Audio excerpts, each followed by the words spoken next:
Chapter 30 Brand New Beginning 2, 4 and 6. Daffodil Street were terrace buildings with multifaceted hipped roofs. Their exteriors were painted grayish-blue, and 3 chimneys stood erected. The place obviously did not have lawns, gardens, or porches. The entrances directly faced the street. Tianjin City Housing Improvement Company's Scarter took out a bunch of keys and while opening the door, introduced, "Our terrace houses do not have foyers, so you enter directly into the living room.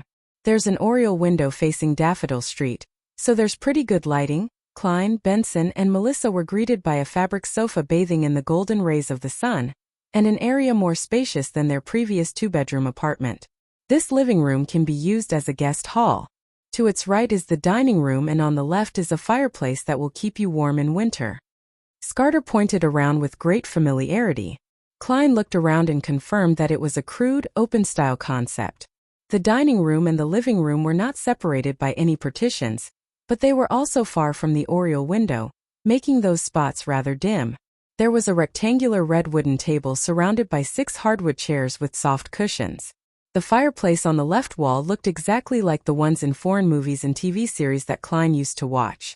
Behind the dining area is the kitchen, but we do not provide any appliances. Opposite to the living room is a small guest room and a bathroom. Scarter walked around and described the remaining layout of the house. The bathroom was separated into 2 parts. The outer area was where one would wash their face and brush their teeth, while the inner area was the toilet. There was an accordion door that separated them. The guest room was described to be small, but it was as big as the room that Melissa currently stayed in. She was stunned at the sight. After looking around the first floor, Scarter brought the 3 siblings to the stairway next to the bathroom. Down below is the underground cellar. It is quite stuffy downstairs, so you must remember to let some fresh air in first before entering. Benson nodded casually and followed Scarter to the second floor. On my left there's a bathroom. On the same side there are an additional 2 bedrooms. It's the same layout on my right, but the washroom on this side is next to the balcony. As he spoke, Scarter opened the bathroom door and stood sideways so that he would not obstruct Klein, Benson, and Melissa from looking in. The bathroom had an extra bathtub. Like the other bathroom, there was an accordion door next to the toilet. Although it was a little dusty, it wasn't dirty, smelly, or cramped. Melissa looked in a daze until Scarter walked to the bedroom next to it. Only then did she stop looking and follow the rest slowly. She took another few steps before looking back. Klein, who was experienced in life, was delighted and excited as well. Even though their landlord often supervised their cleaning up of the bathroom, it still was not clean enough. It was often nauseating, let alone the fact that they would easily encounter a line when they needed to relieve their urgencies. The other bathroom was similar. One of the 4 bedrooms was slightly bigger, and was furnished with a bookcase. The rest were about the same size as each other and had a bed, table, and wardrobe. The balcony is very tiny, so you won't be able to dry too many clothes in the sun at a time. Scarter stood at the end of the corridor and pointed to a spot with a door and lock. There is a complete underground drainage, gas piping, meter, and other facilities. It is very suitable for you gentlemen and a lady like yourselves. It only requires 13 soldi of rent and 5 pence for use of the furniture weekly. In addition, there is a deposit that amounts to 4 weeks of rent. Without waiting for Benson to say a word, Klein looked around and asked curiously, roughly how much would it cost to buy the house? As a transmigrator from the Footaholic Empire, the desire to buy property still existed within him. Upon hearing that question, Benson and Melissa were shocked. They looked at Klein as though they were seeing a monster. Scarter replied calmly and firmly, "Buy? No, we do not sell property. We only provide rental properties. I'm just trying to have a general sense of the prices," Klein explained awkwardly. Scarter hesitated for a few seconds before saying, "Last month, the owner of 11, Daffodil Street sold a limited-period land deed with a similar property sitting atop the land. £300 for 15 years. It is much cheaper than renting directly, but not everyone can fork out such a large sum of money. If one would like to buy it over completely, the owner's posted price £850. £850? Klein quickly made the mental calculations. My weekly pay is £3. Benson earns £1 and 10 soldi. Rent is 13 soldi, and if we eat well every day, we would spend nearly £2 a week. On top of that, there are expenses such as clothes, transportation, social expenditures, so on and so forth. We can only save less than 20 solely a week. 1 year adds up to about £35. £850 would require more than 20 years. Even if we bought the land for a limited period of time for £300, it would take us at least 8 or 9 years. That doesn't include getting married, living independently, raising children, traveling, and so on. In a world without individual housing loans, most people are likely to opt for rental. Realizing this, he stepped back and stole a glance at Benson. He beckoned him to talk to Scarter about the rent. As for Melissa's intentions, they were obvious from her bright eyes. At that moment, Klein suddenly thought of letting Benson loose. Benson tapped his playing cane and looked around before he said, "We should take a look at other houses. The dining area's lighting isn't good, and the balcony is very small. Look, only that bedroom has a fireplace and the furniture is too old. If we move in, we have to at least change half of these." He pointed out faults in a hurried tone, spending 10 minutes to persuade Scarter to lower the rent to 12 solely and the furniture usage fee to 3 pence, while rounding up the deposit to £2. Without further ado, the siblings returned with Scarter to the Tianjin City Housing Improvement Company and signed 2 copies of the contract. They then headed over to the notary office of Tianjin City to notarize the contract.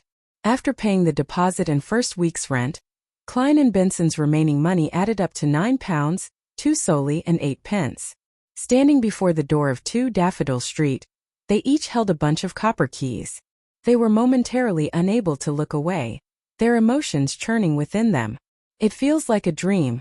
After a while, Melissa lifted her head to look at the future Moretti residence, and she spoke with a low yet unsteady voice. Benson let out a breath and smiled. "Then don't wake up." Klein wasn't as emotional as they were. He nodded and said, "We need to change the locks of the main door and balcony door as soon as possible. There's no hurry. The reputation of Tianjin City Housing Improvement Company is very good. The rest of the money is for your formal suit. However, before that, we need to pay Mr. Frankie a visit." Benson pointed in the direction of the apartment. The siblings made do with rye bread at home before heading for a terrace apartment on Iron Cross Street. When they knocked on their landlord's door, Mr. Frankie declared imposingly while his short frame perched on a sofa, "You know my rules. No one is allowed to be behind their rent." Benson leaned forward and smiled. "Mr. Frankie, we are here to give up our lease. That's straightforward. Would negotiating this way work?" Standing beside Benson, Klein was shocked when he heard him. On the way here, Benson had said that his bottom line was a compensation of 12 solely. Give up your lease? No.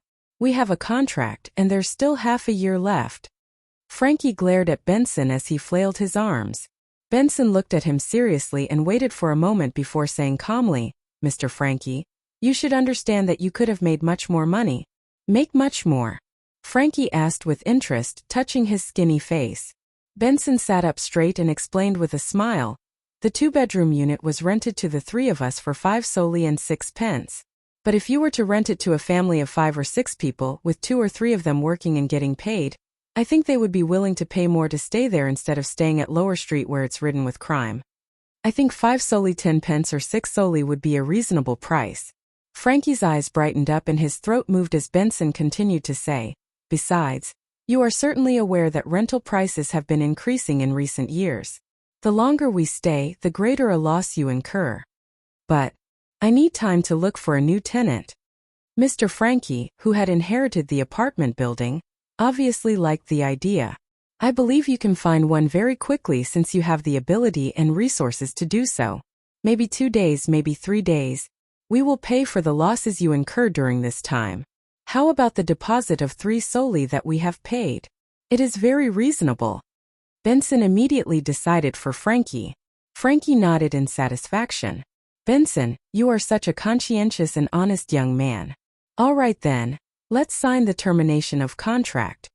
Klein was dumbfounded watching this happen. He completely understood how easy it was to convince Mr. Frankie. That's way too easy. With the problem of the previous contract resolved, the 3 siblings first helped Klein buy his formal wear and then got busy with moving house. They didn't have anything heavy or bulky as bulkier items belonged to the landlord. Thus, Benson and Melissa rejected Klein's idea of hiring a carriage, and instead carried their things themselves. They went back and forth between Daffodil Street and Iron Cross Street. The hot sun outside the window set in the west, and golden rays shone through the oriel window, scattering across the desk's surface. Klein looked at the rack that had books and notebooks arranged neatly before putting an ink bottle and a fountain pen on the table which he had wiped cleaned earlier. It's finally over. He let out a breath of relief and heard his stomach growl. He loosened his rolled-up sleeves as he walked towards the door. He had a bed that belonged to him. The bedsheet and blanket were white, old but clean. Klein twisted the doorknob and walked out of his bedroom. Just as he was preparing to say something, he saw both doors on the opposite side open simultaneously as Benson and Melissa came into his view. Looking at the dust and dirt marks on their faces, Klein and Benson suddenly burst out into laughter, sounding abnormally cheerful. Melissa bit her lips lightly, but the laughter was contagious. She eventually let out a soft laugh. The next morning, Klein stood before a full-length mirror with no cracks, seriously smoothing out his collar and sleeves of his shirt. The outfit included a white shirt, black tuxedo, silk top hat, black vest, a set of trousers, boots, and a bow tie. He felt the pinch of paying £8 in total. However, the effect was great. Klein felt that his reflection in the mirror exhibited greater scholarly qualities and made him look more handsome. Click. He closed his pocket watch and put it into his inner pocket. He then took his cane and hid his revolver. He took the tracked public carriage and arrived at Zitland Street. The moment he entered the Blackthorn Security Company, he realized that he was so used to his previous lifestyle that he had forgotten to give Melissa extra money but allowed her to walk to school instead. Shaking his head, he took note of it before stepping into Blackthorn Security Company. He saw the brown-haired girl Roseanne making coffee. A rich aroma permeated throughout the office. "Good morning, Klein. The weather is great today," Roseanne greeted him with a smile. "To be frank, I have always been curious. In such weather, don't you men feel hot wearing those formal suits? I know for a fact that Tingin's summer isn't as hot as the South's, but it is still summer." "It's the price of style," Klein replied humorously. "Good morning, Miss Roseanne. Where's the captain?" "Same old place." Roseanne pointed inside. Klein nodded. He went through the partition and knocked on Dunn Smith's office door. "Come in." Dunn's voice was deep and gentle as usual. When he saw Klein, who looked quite different in a set of nice formal wear, he nodded and his gray eyes smiled. "Have you decided?" he asked. Klein took a deep breath and answered seriously, "Yes, I have made a decision." Dunn slowly sat up straight.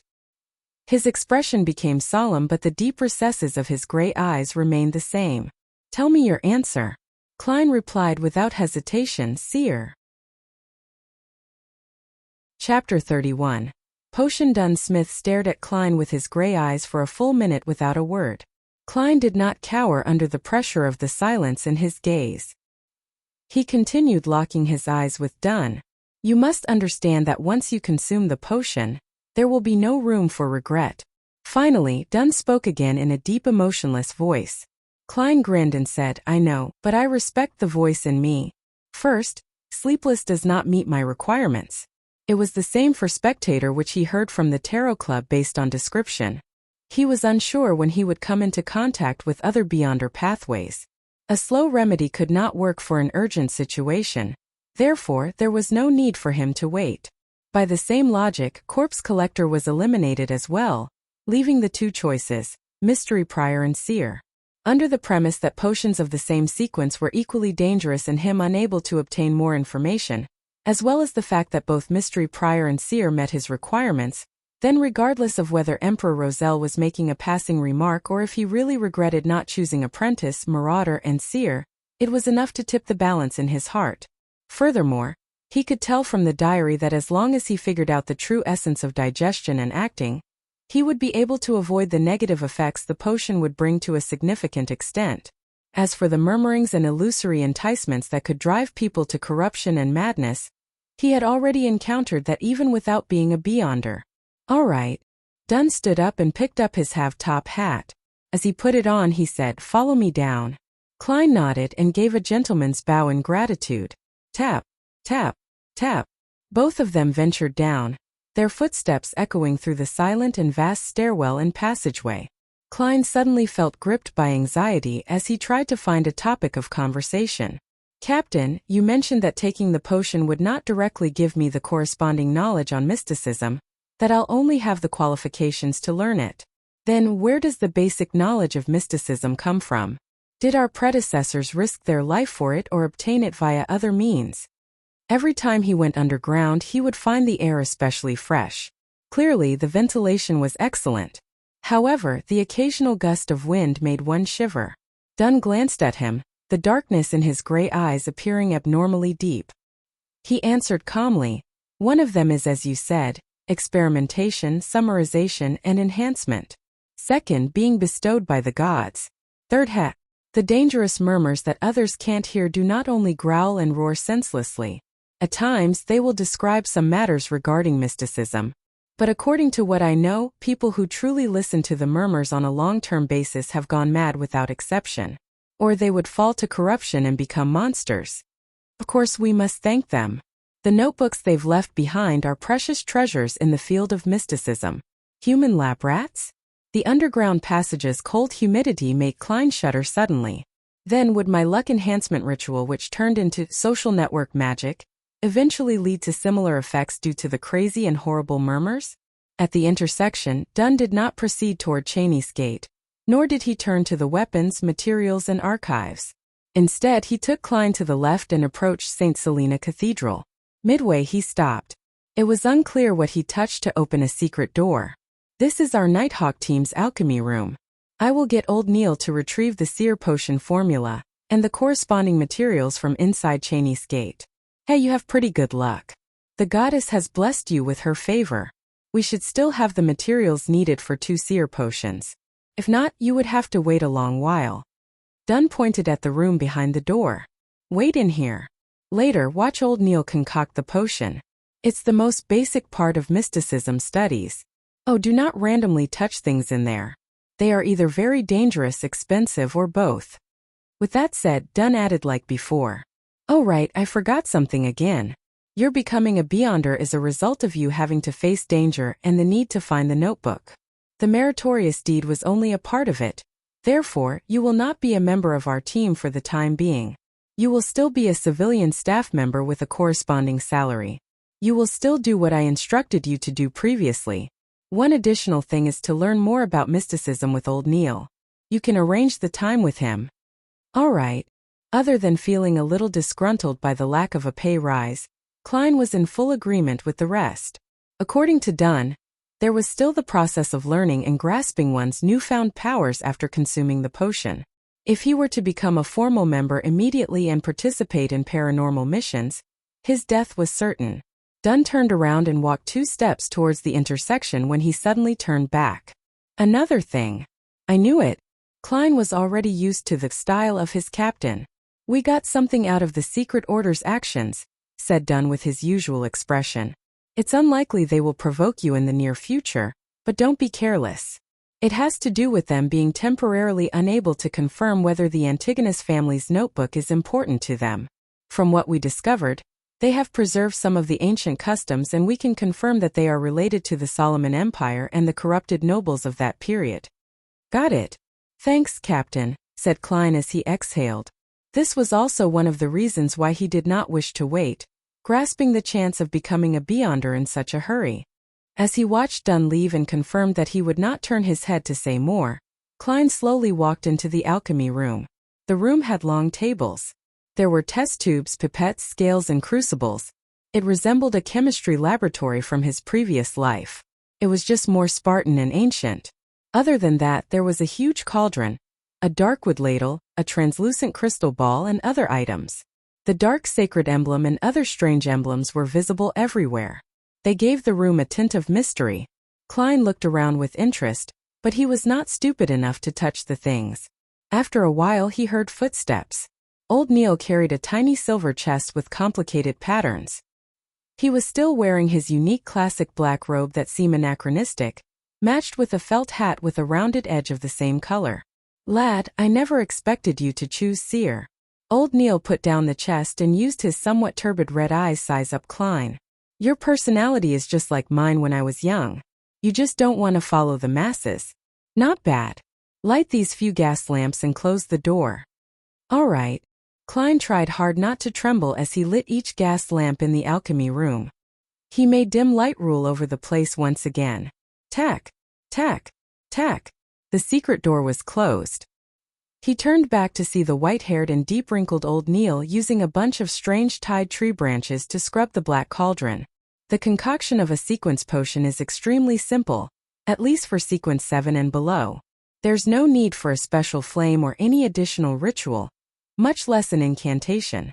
There's no need for one to participate in it spiritually. All one needs to do is go according to the formula steps, add the precise amounts and mix it. That will be all. Old Neil's wrinkles seemed to bloom from his smile. For real? Klein questioned in surprise. This sounds as simple as my luck enhancement ritual. Man, it's quite frightening when you come to think of it. Perhaps it's a gift of the gods. Praised the lady. Old Neil drew a haphazard circle over his chest. Following that, he opened the silver chest and pulled out goatskin parchment that exuded antiquity. The yellowish-brown goatskin unfurled inch by inch, revealing words on it. Klein looked from a distance and realized it was in Hermes, a language he was very familiar with. It was written in ink that resembled blood, seeming to still having its fluidity intact. But other than that, it did not seem extraordinary in any way. Seer, 100 milliliters of pure water, 13 drops of night vanilla liquids, 7 gold mint leaves. Klein silently recited the formula's content, but the rest of it was blocked by old Neil's wrist, preventing him from reading it. Pure water is water that is repeatedly distilled. Thankfully, I made some previously, so there's no need to waste time on it. While old Neil gave the introduction, he took a large sealed glass bottle from the table with great familiarity. He took off the stopper and poured about 100 milliliters of pure water into the cauldron without much thought. Klein did not dare ask, afraid he would affect old Neil's concoction. After all, he was the one drinking the potion. 13 drops of night vanilla juices. This can be extracted and stored as an essential oil ahead of time. Old Neil took out a tiny brown bottle from the silver chest, and with a pipette and dripped 13 drops into the cauldron in a relaxed manner. A faint but easing fragrance emanated, making Klein feel an abnormal sense of peace. 7 gold mint leaves. Old Neil picked up a silver-patterned can and removed its lid. With his bare hands, he picked up a few leaves and scattered it into the cauldron. He caught a whiff of a fresh and stimulating scent. 4, 5, 6, 7. Perfect. Old Neil chuckled and looked at the potion formula on the goatskin. 3 drops of poison hemlock. This isn't something you should drink randomly. It can cause your entire body to numb to the point of death. In ancient times, it proved to be the best option for committing suicide. It's not like I'm silly, Klein lampooned. Old Neil changed pipettes and dripped the poison hemlock into the cauldron. The mixture caused a strange smell that freshened one's mind. 9 grams of dragon blood grass powder. Old Neil took his time to reach his hand into the silver chest and pulled out a transparent test tube. There was some deep black powder inside. He used a beaker and a scale to measure 9 grams of powder and poured it into the cauldron. He then stirred the mixture twice with the dark wood ladle. The laid-back process to making the concoction made Klein a little worried. In fact, the materials from before were just supplemental. The exact amount doesn't really affect the final outcome. Should I put a little bit more? Old Neil made a joke. The last 2 is what's crucial. The amount can be slightly lowered, but it cannot be too far from the requirement, or your enhancement can fail. Oh, the quantity cannot be any more, even just by a bit. If so, you will have to be treated for mental problems. It's not impossible to die immediately. Klein immediately tensed up as he saw old Neil pull out a black glass bottle from the silver chest. Lavos squid's blood, 10 milliliters. This kind of squid is considered an extraordinary biological species. It is clearly mutated. It is covered in mystery. Its blood will rapidly break down under sunlight and lose its unique qualities. It has to be stored in opaque material. Old Neil's tone no longer sounded relaxed. He quickly and carefully retrieved 10 milliliters of blood with a test tube. The blood was blue like the sky. From time to time, it produced illusory bubbles as though it was connected to the spiritual world. After pouring the blood inside the test tube, The remaining drops are ignored as a form of precaution, whispered old Neil. The moment the blue blood entered the cauldron and made contact with the liquid from before, it produced bubbling sounds. The surrounding light was dyed with a light blue tinge, making Klein feel a strange sense of distance but also familiarity. It felt like the feeling of being in a mother's womb. It elevated a human's soul. The final item. Stellar Aqua Crystal. 50 grams. Old Neil's voice sounded in Klein's ears, jolting him awake as he looked at the table. In the old gentleman's hand was a piece of extremely pure crystal. Furthermore, the crystal appeared gelatinous, as though it was jelly from Earth. It lacked hardness. Under the blue light's illumination, it reflected bits of light as it seemed to contain a resplendent void of stars within. This is excellent material for the creation of divination crystals. Just a little less in consideration of any mistakes. As old Neil measured, he used a tiny patterned silver blade to extract the crystal. Pure water, night vanilla, gold mint leaves, poison hemlock juice, dragon blood grass, Lavo squid blood, and stellar aqua crystal make up a seer. At that moment Klein could not help but recall the formula. With everything done, old Neil poured in a few blocks of stellar aqua crystal into the cauldron. Sizzle! Illusory fog instantly spewed forth, turning the alchemy room into a blur. Klein seemed to see a vast array of stars amid the fog, and felt like he was being observed by an invisible existence. A few seconds later, the fog dissipated. Old Neil used the darkwood ladle and scooped out some sticky dark blue liquid. It had strange characteristics, gooey and inseparable.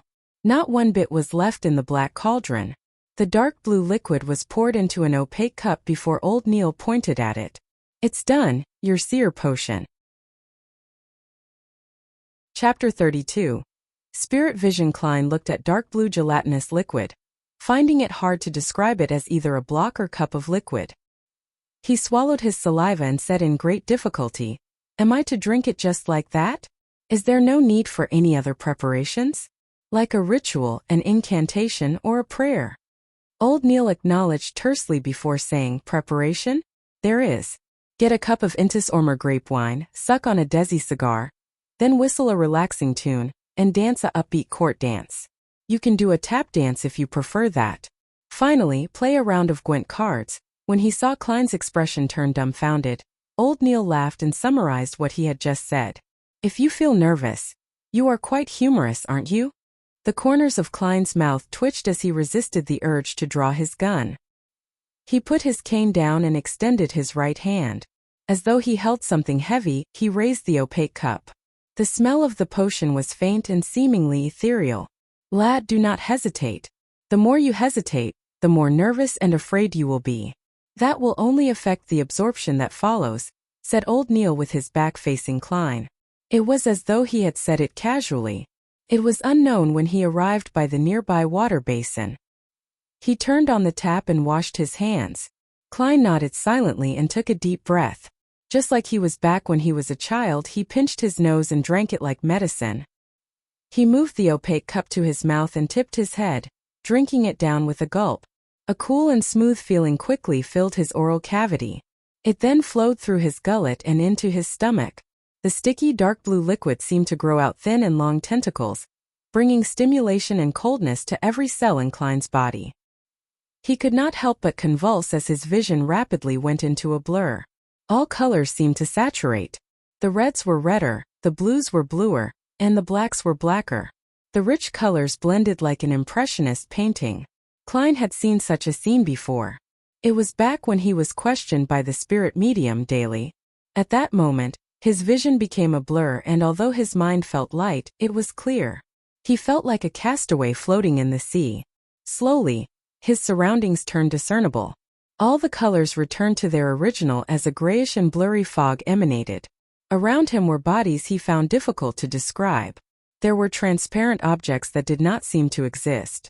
Deep down, there were clean light clusters of different colors. The light seemed to possess life or contain immense knowledge. This is a little similar to what I saw during the luck enhancement ritual. As Klein instinctively looked down, he realized that he was still standing in his original spot, body convulsing. Suddenly, he came to a realization, causing his consciousness to sink abruptly and fuse with him. Boom! The fog quickly dissipated as the colors restored to normal. The bright, clear halo and the inexistent objects instantly vanished. The scene in the alchemy room returned to normal, but Klein felt his head swell. He felt like it was being yanked apart. Whatever he saw had countless afterimages. His ears were overwhelmed by an ethereal murmur. Hornacis, Phlegria, Hornacis, Phlegria, Hornacis, Phlegria. Klein felt a stabbing pain at his forehead as he quickly had thoughts of causing destruction to vent the discomfort in him. He frowned and hurriedly shook his head. Is your vision abnormal? Are you also hearing things you did not used to hear? Said old Neil at his side with a concealed smile. Yes, Mr. Neil, what should I do? Klein tolerated the intense mania and asked. Old Neil chuckled. This is the resulting seepage of the potion's energy. You lack the means to control it. All right, do as I say. Think of an object in your mind, something common. Make it simple and easy. Klein quickly focused as he envisaged his own half-top hat woven from black silk. He recalled the feeling when he touched it and its exact shape. Place all your focus on it. Keep repeating that while creating the outlines. Does it feel a little better? Old Neil's voice penetrated into his mind like a serene song. Klein turned his focus bit by bit to the imagined top hat. He felt the murmurs subside into a whisper before they vanished. The afterimages he saw also stacked upon one another, and no longer appeared a blur. Much better, said Klein after calming his mind of chaotic emotions and having exhaled. He looked down at his body and discovered that nothing abnormal had happened. He moved his limbs and with half anticipation and half doubt, asking, I succeeded? I'm now considered a seer? Old Neil pulled out a mirror-like mercury plate and shoved it in front of him. Look at your eyes. Klein focused his gaze and saw that he was wearing a black top hat. His outline stood out and his facial features looked normal. Apart from having his face covered in sweat, he did not seem different in any way. He followed old Neil's instruction and carefully looked at his eyes. Only then did he discover that his brown eyes had deepened quite significantly. It was so much deepened that it was like the night one in complete darkness. It felt so deep that it could absorb the souls of others. Normally, dark brown pupils are easily recognized as black. Without looking very carefully, even Klein himself would not have noticed. This is a physical manifestation of the potion's powers. When you learn cogitation and how to converge your power, your eyes will return to normal. Old Neil smiled as he reached out his right hand. Congratulations, our new Beyonder, our seer. Thank you. Klein reached out his hand and shook it. Mr. Neil, when can I learn how to cogitate? You can learn it now. The initial steps of cogitation is relatively simple. It's even more so for Beyonders, said old Neil with a smile. Just now, producing an object in your mind to divert your attention and turning the energy seepage inwards is actually the first step to cogitation. Try doing it again. Klein closed his eyes and once again, his mind depicted the half-top hat. His concentration seemed to be more easily focused than before. Soon, random thoughts that surfaced would quickly vanish, leaving the hat's outline. Let your brain go somewhat blank. Exchange the object you imagined. Use something that does not exist in this world, an object you imagine completely out of thin air. You have to follow this rule. Only by doing so can you enter cogitation. Only then can you exceed the concept of I. The limitless I will become one with the universe, giving you the ability to see and understand the truth. You will obtain knowledge only you yourself can understand. In the domain of mysticism studies, it's called a mystic experience, said old Neil using a pacifying tone. You just need to listen to the descriptions that I'll get to later. What's most important is to enter cogitation. Something that doesn't exist in this world. Imagine something completely out of thin air. Would things from Earth count?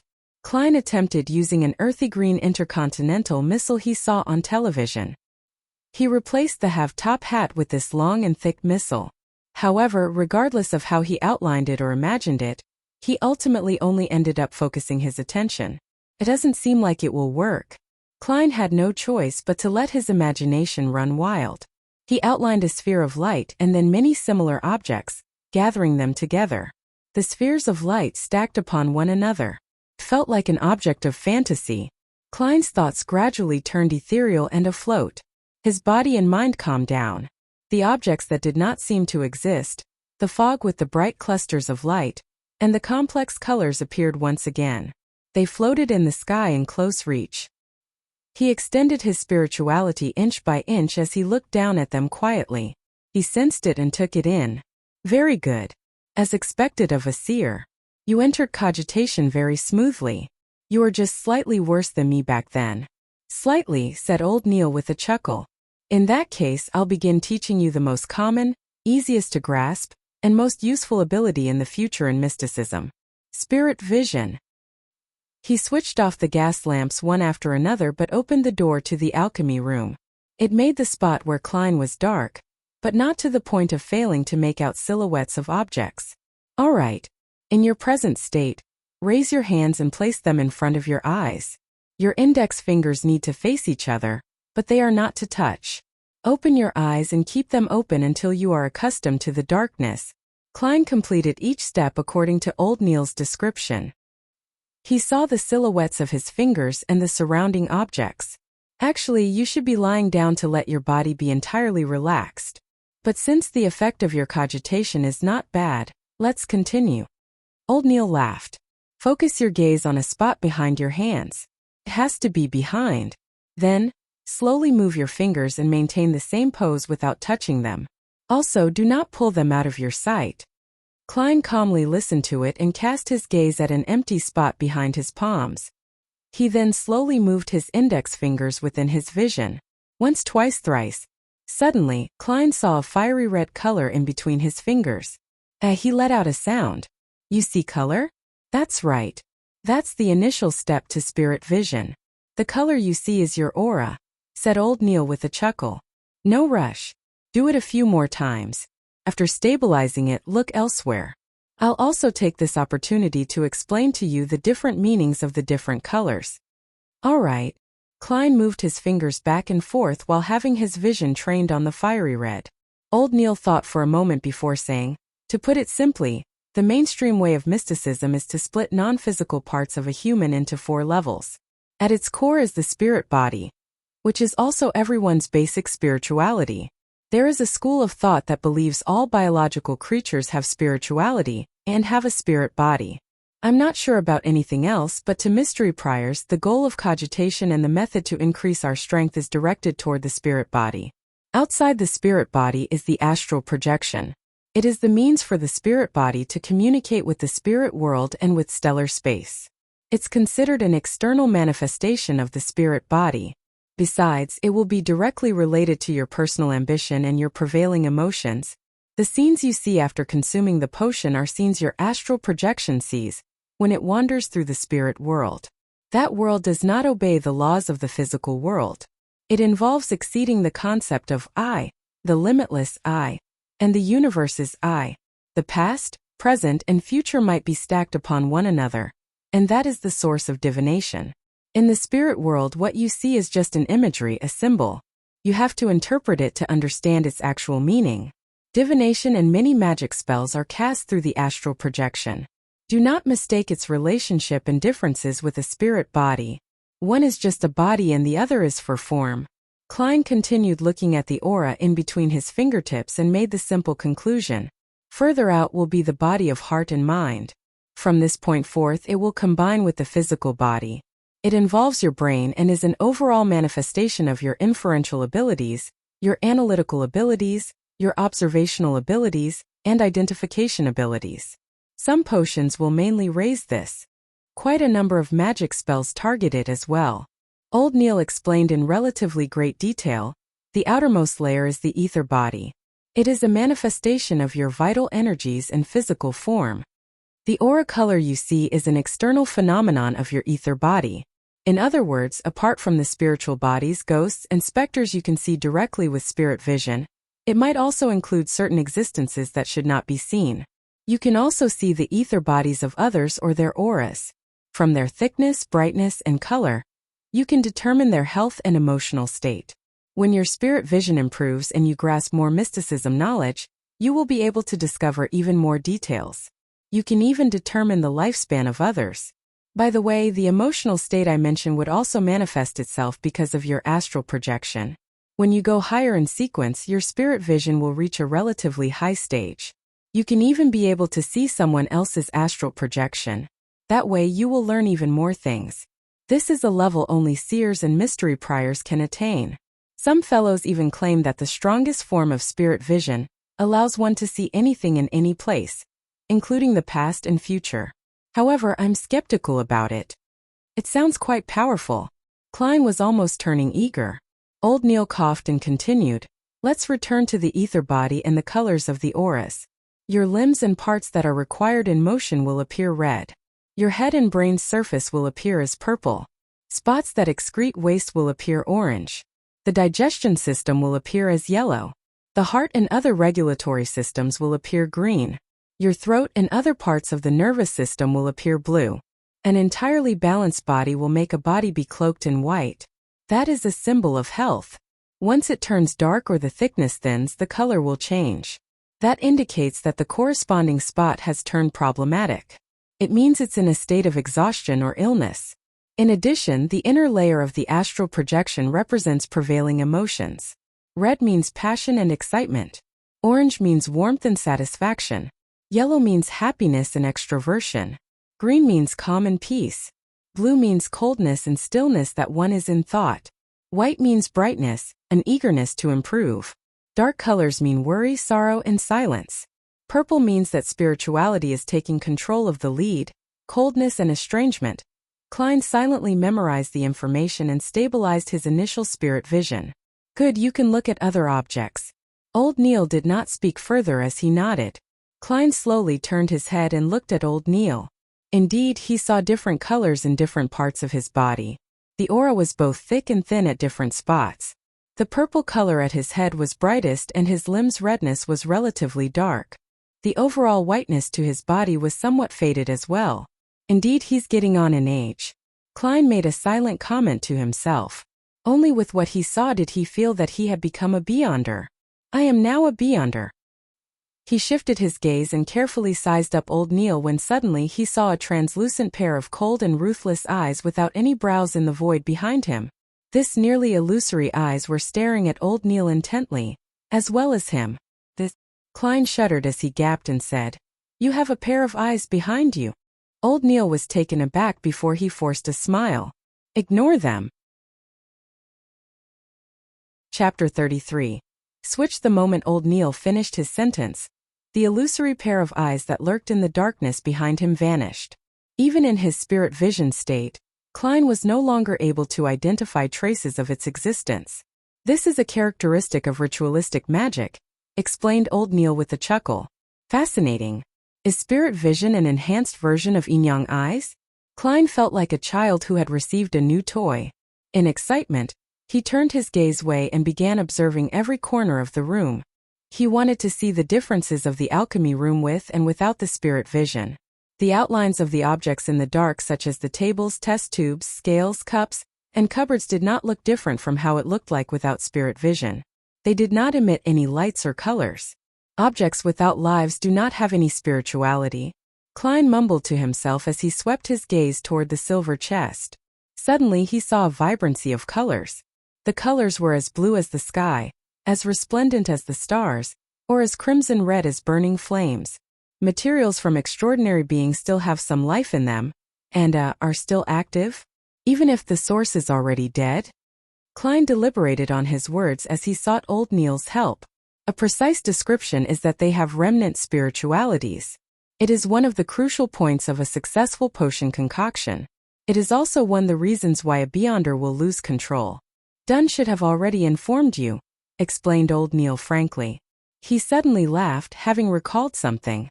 I remember that the formula of corpse collector requires a desiccated mature black-spotted frog. To consume that potion requires a lot of courage. Klein imagined a little and found it disgusting. He did not echo Old Neil's words and turned his gaze to a dark area. However, there were no spiritual bodies or ghosts that he looked forward to seeing.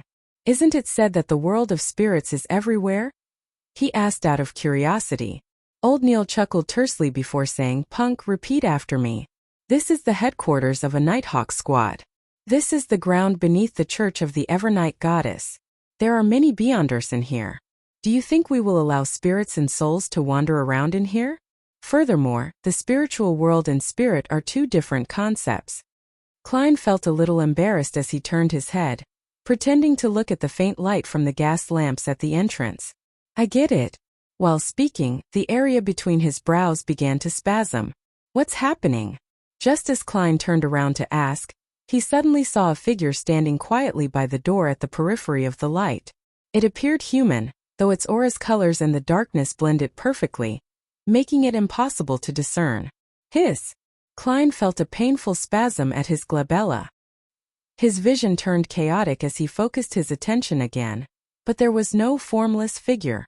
Strange. He turned around and asked, Mr. Neal, the spot in between my brows is a little painful from spasms. Haha, this is very common. You are a new beyonder. Spirit vision places a great burden on your spirit body. Furthermore, it drains you constantly. Physical effects can be glabella spasms, headaches, oversensitivity, and minor bouts of hallucinations. And while viewing things with spirit vision, it's very easy to feel uncomfortable as a result of the unfamiliar surroundings. It's also very easy to have your emotions affected by others. These are things that require you to pay attention. You can become accustomed to and eliminate them with repeated practice. In addition, use it sparingly and end it in a timely fashion, answered old Neal with a smile. Why does it feel like you are delighted by this? Klein hurriedly asked for advice. Then, how do I exit from the state of having spirit vision?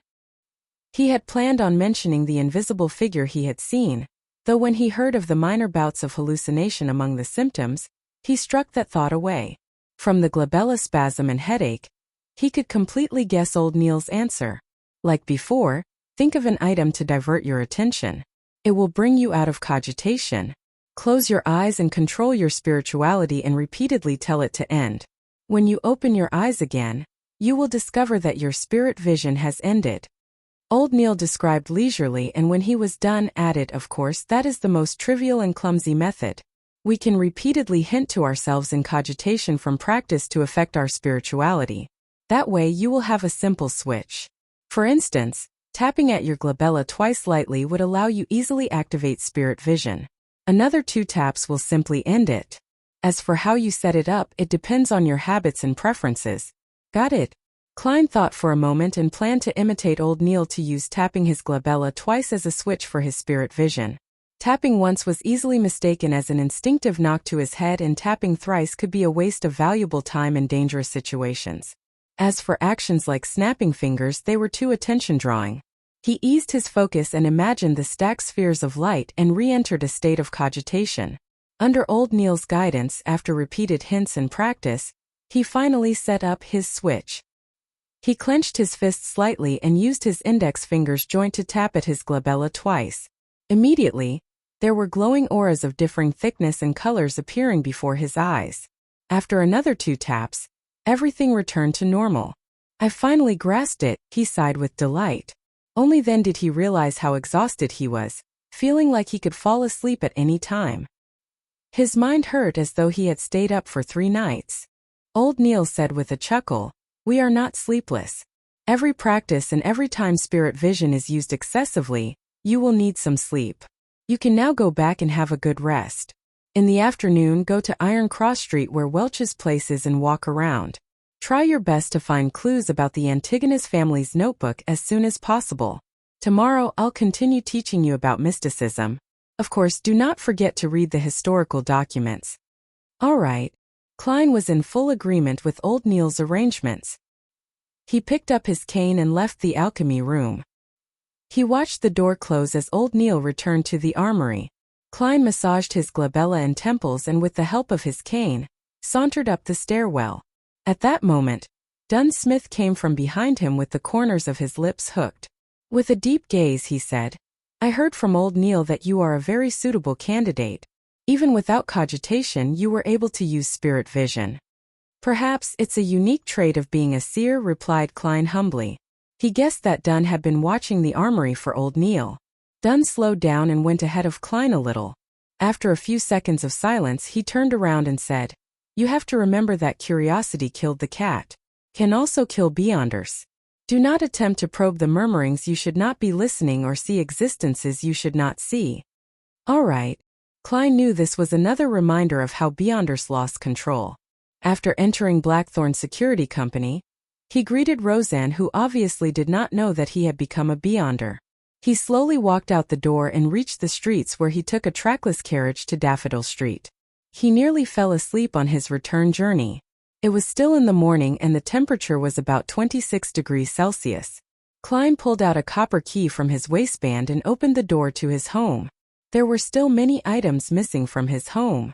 The living room and dining hall were still empty. Benson and Melissa had work or school, so they had both left early in the morning. Klein did not have the capacity to bother with anything else.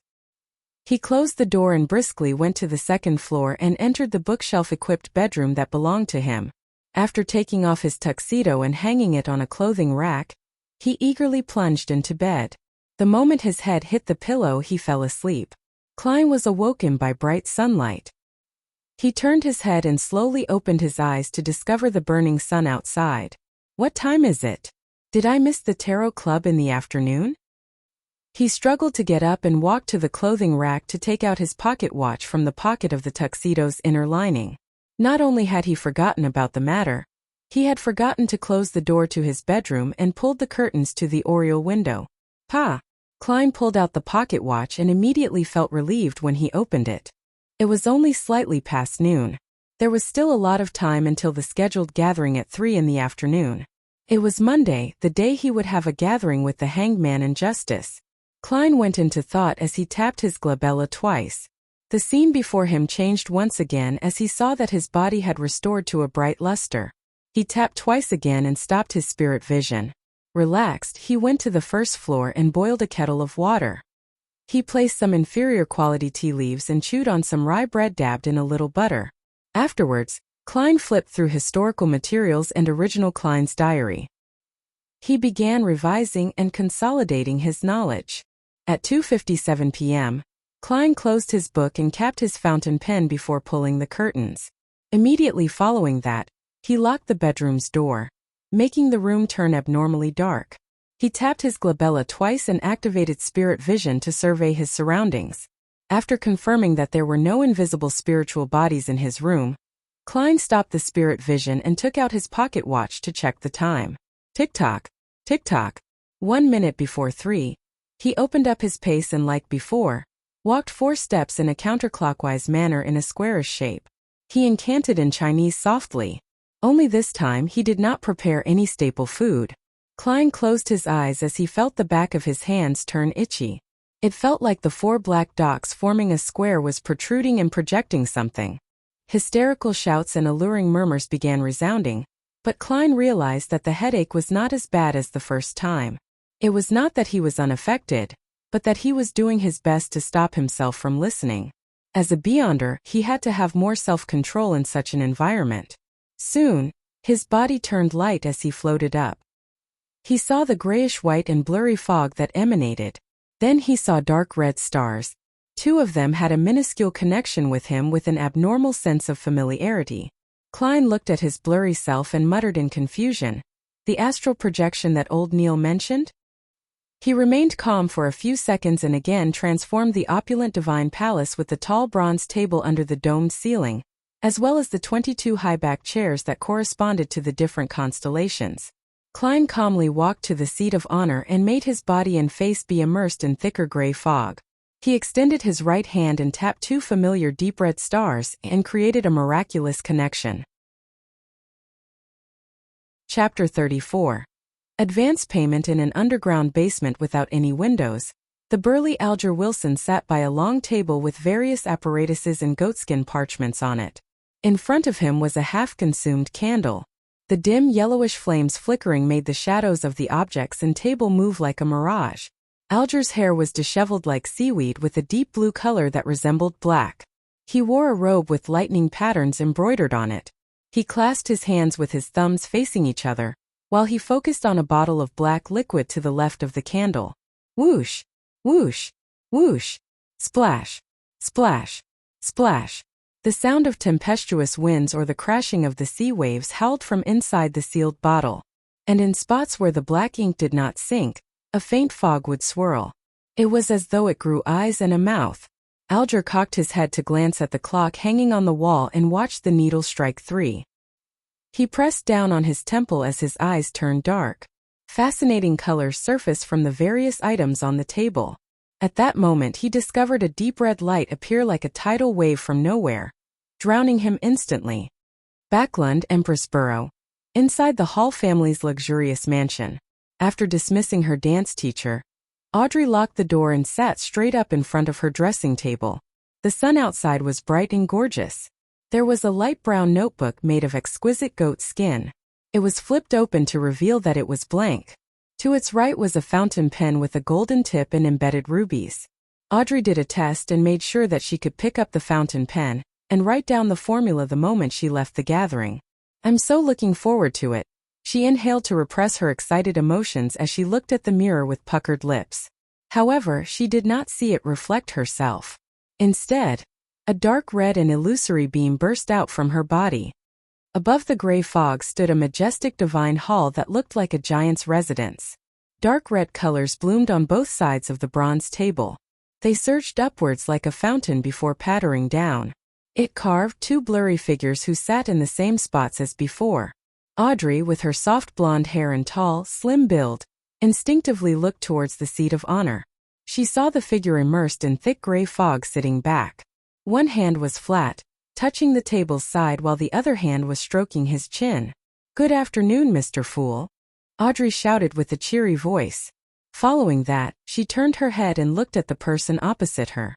With the same tone she said, "Good afternoon, Mr. Hangman. This lady sure is unsophisticated. Is she so sure that I'm a good person? Why isn't there any fear from her? Is she a noble lady who has been protected well?" Klein smiled and maintained his unfathomable image. "Good afternoon, Miss Justice." As he spoke, he lowered his head slightly and moved his left hand and tapped his glabella twice. What he saw changed instantly. He saw Justice and the Hanged Man emit the colors of their aura, and the surrounding gray fog and dark red stars remained the same. Nothing that seemingly did not exist or lustrous brilliances that possessed life was seen. He shifted his gaze and saw that Justice's aura perfectly matched the colors old Neil described. What was supposed to be red, purple, blue, or white were their respective colors. Furthermore, they maintained a lustrous brilliance and were of appropriate thickness. It was easy to tell that she was a vibrant young girl. The colors of her emotions are red and yellow. That's joy, zeal, and excitement. Klein made a judgment before casting his attention towards the Hanged Man. Like Justice, there was nothing special about the colors of the Hanged Man's aura. His emotions were blue mixed in with some orange. Calm, thoughtful, careful, and a little pleased? With this being his first attempt, Klein made a conclusion without much confidence. Just as he shifted his gaze away, he suddenly realized something strange. The aura of the Hanged Man's innermost layer was nearly of the same color. Klein focused his mind and took another careful look. He could faintly see that deep within the Hanged Man's ether body was a deep blue, akin to the sea. It felt like a tidal storm. His astral projection? Or should I say the surface of his astral projection? From the looks of it, he's really a beyonder, and one that's apparently stronger than old Neil. Klein analyzed as his mind was filled with questions. Not necessary. It might have to do with this being a unique environment. It's only because this is my home ground that I'm able to see these things that old Neil did not manifest. He turned his head toward Justice again and confirmed that it was a characteristic only beyonders possessed. At that moment, Alger also completed his greetings. Audrey drew a light gasp as she asked in anticipation, "Mr. Hangman, did you receive the box of ghost shark blood?" Alger took a look at Klein and saw him tapping his glabella as though he was considering other matters. "Thank you very much. It perfectly met my expectations. I never expected you to send it to me so quickly. The ghost shark blood is not the typical extraordinary creature," said Alger frankly. Audrey smiled humbly and said, "I'm very happy to see this outcome." As she loved anything to do with mystery from a young age, she had befriended those in aristocratic circles with similar interests. They have exchanged information, books, and rare artifacts among each other. But before this, none of them had ever obtained any supernatural power to become a real beyonder. Instead, there were a few princes that hinted that they could gift them what they wanted if they became their princess consort. However, she had obtained the ghost shark blood directly from her family's vault.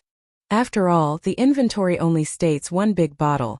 Without mentioning how many milliliters or how full it had to be, she believed that pouring a little bit of it would go unnoticed. Even if there was an accident and the matter was exposed, her parents were unlikely to pursue the matter. Alger looked deeply at the fool who was enveloped in fog before turning his head back with a smile.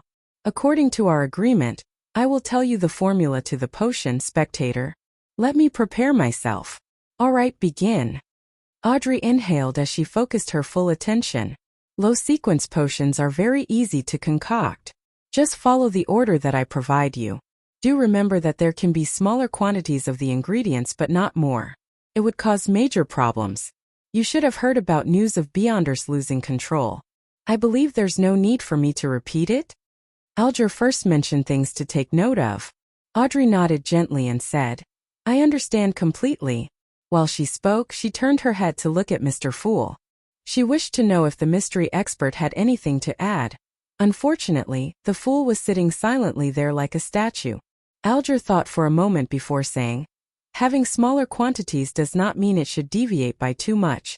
If you do not have an assistant, I suggest you spend some time familiarizing yourself with chemistry experiment. I have a family tutor for such matters, answered Audrey without feeling the burden. After Alger mentioned the furthest extent of the deviation, he recited with great fluency, spectator. Sequence 9 potion. 80 milliliters of pure water. 5 drops of autumn crocus essence. 13 grams of cow teeth pianol powder. 7 petals of elf flowers. A matured manhow fish's eyeball. Add 35 milliliters of goat-horned blackfish blood. The final 2 items are the main ingredients. They are extraordinary creatures from the sea. You have to be careful. All right. Audrey recalled and repeated, 80 milliliters of pure water. 5 drops of autumn crocus essence. 13 grams of cow teeth. Pianol powder, reminded Alger. With his help, Audrey gradually and precisely memorized the formula's order. However, she appeared worried as she mumbled it again and again. Do you know about cogitation? When Alger saw Justice nod, he continued, I do not know how much you know about cogitation. Let me describe it once.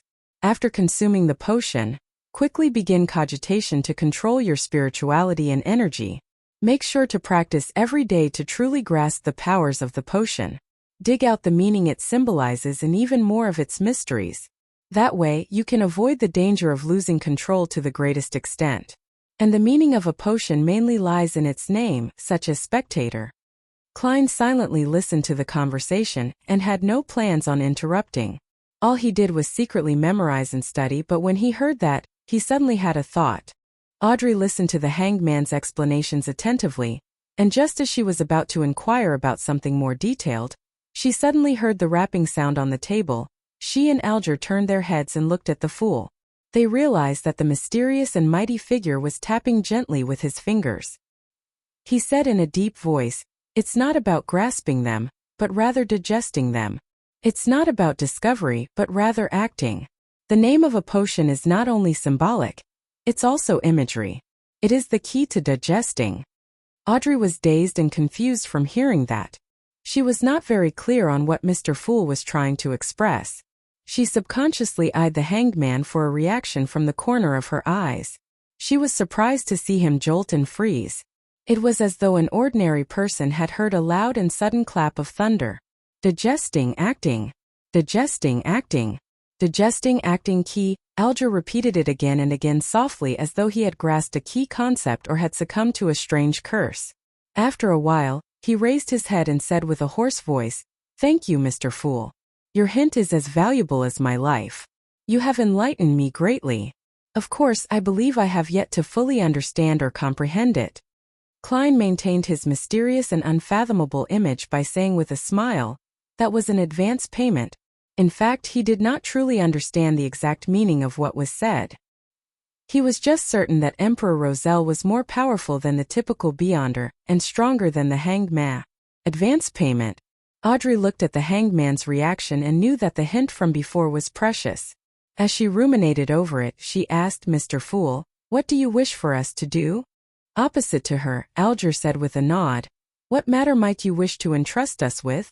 Klein leaned back slightly as he glanced at the two of them before saying in a soft and pleasant voice, "Collect Roselle Gustav's secret diary on my behalf, even if it's just one page of it."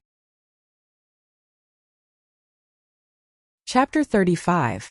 Exchange of information. Roselle Gustav's secret diary? Emperor Roselle? Indeed, only such matters are worth the concern of a mighty figure like Mr. Fool. Audrey was first taken aback before she realized that she found it nothing surprising. Rumor had it that Emperor Roselle had once seen the blasphemy slate. It was said that the secret cards he created hid the 22 paths of the divine. This was something every high-sequence beyonder would definitely pay attention to. Diary? That's a diary? Alger frowned slightly as he keenly noticed this tidbit. The item which Roselle Gustav had left behind had been described by Mr. Fool as a diary. How did he know? How did he determine it? Could he know the way to decipher Roselle's cryptic text? Faced with the hangman's question and having obtained the desired effect, Klein leaned back into his chair and interlocked his hands.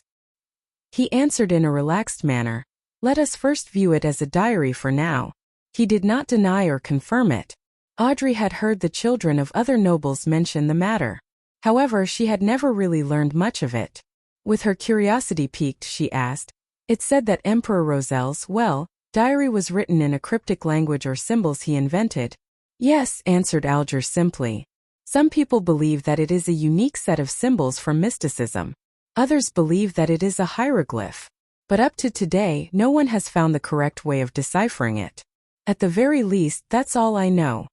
With that said, he turned his head at Klein in a bid to get some confirmation or show his suspicions.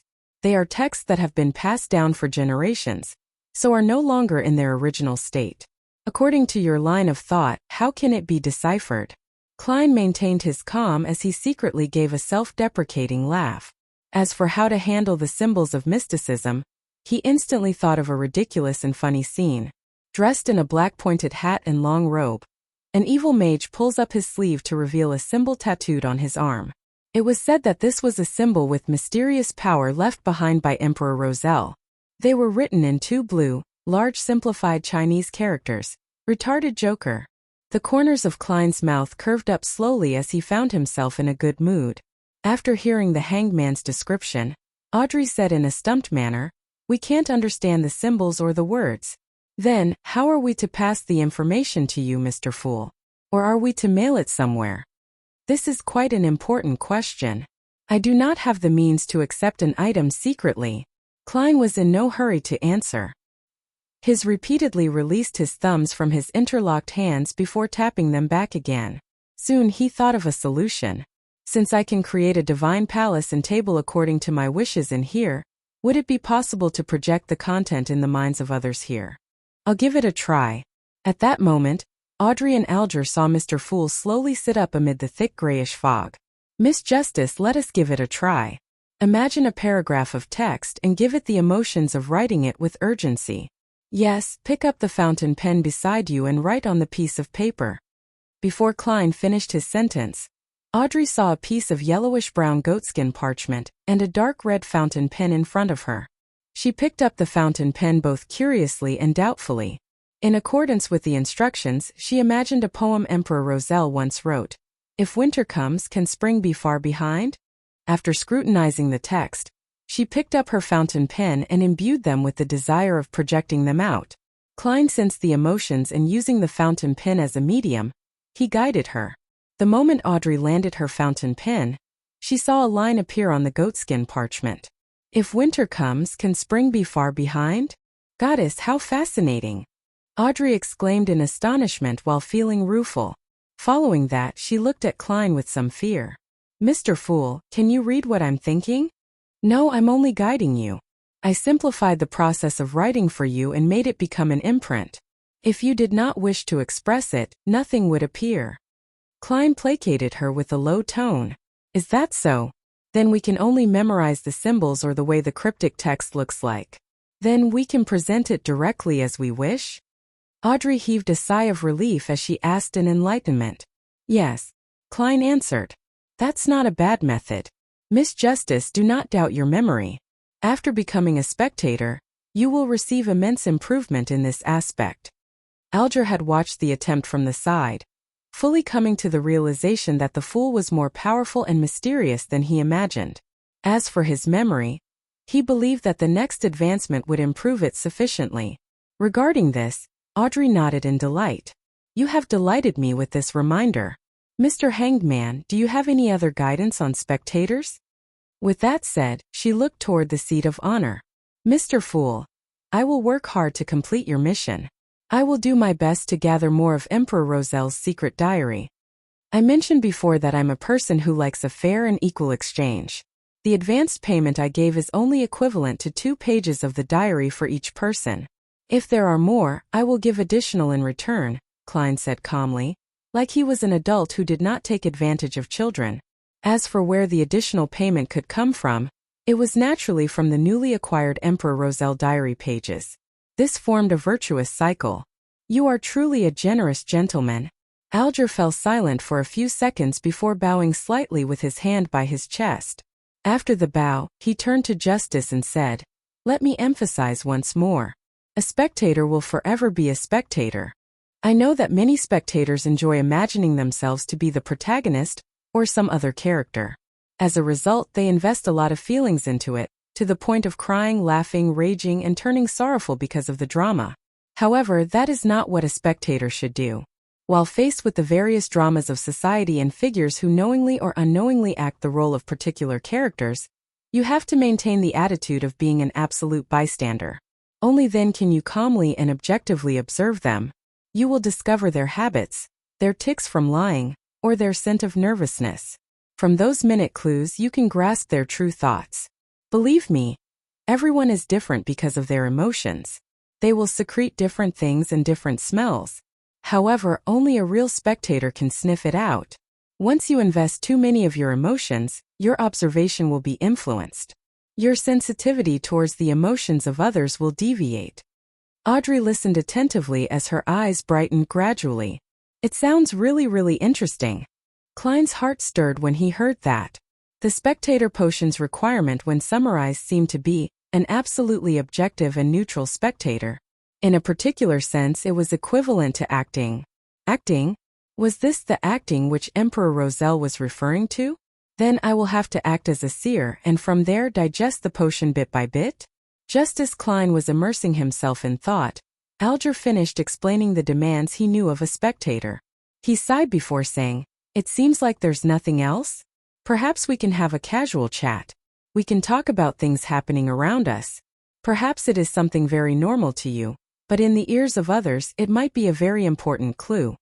Sure. Klein snapped back and nodded slightly. He was already planning to attempt to act as a seer.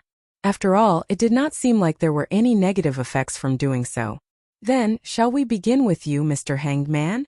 Audrey agreed in excitement. Alger thought for a moment before saying, The infamous pirate who calls himself Lieutenant General Deweyville has begun his voyage to explore the eastern end of the Sonia Sea again. Oh, the owner of the Black Tulip? Returned Audrey with a question after some thought.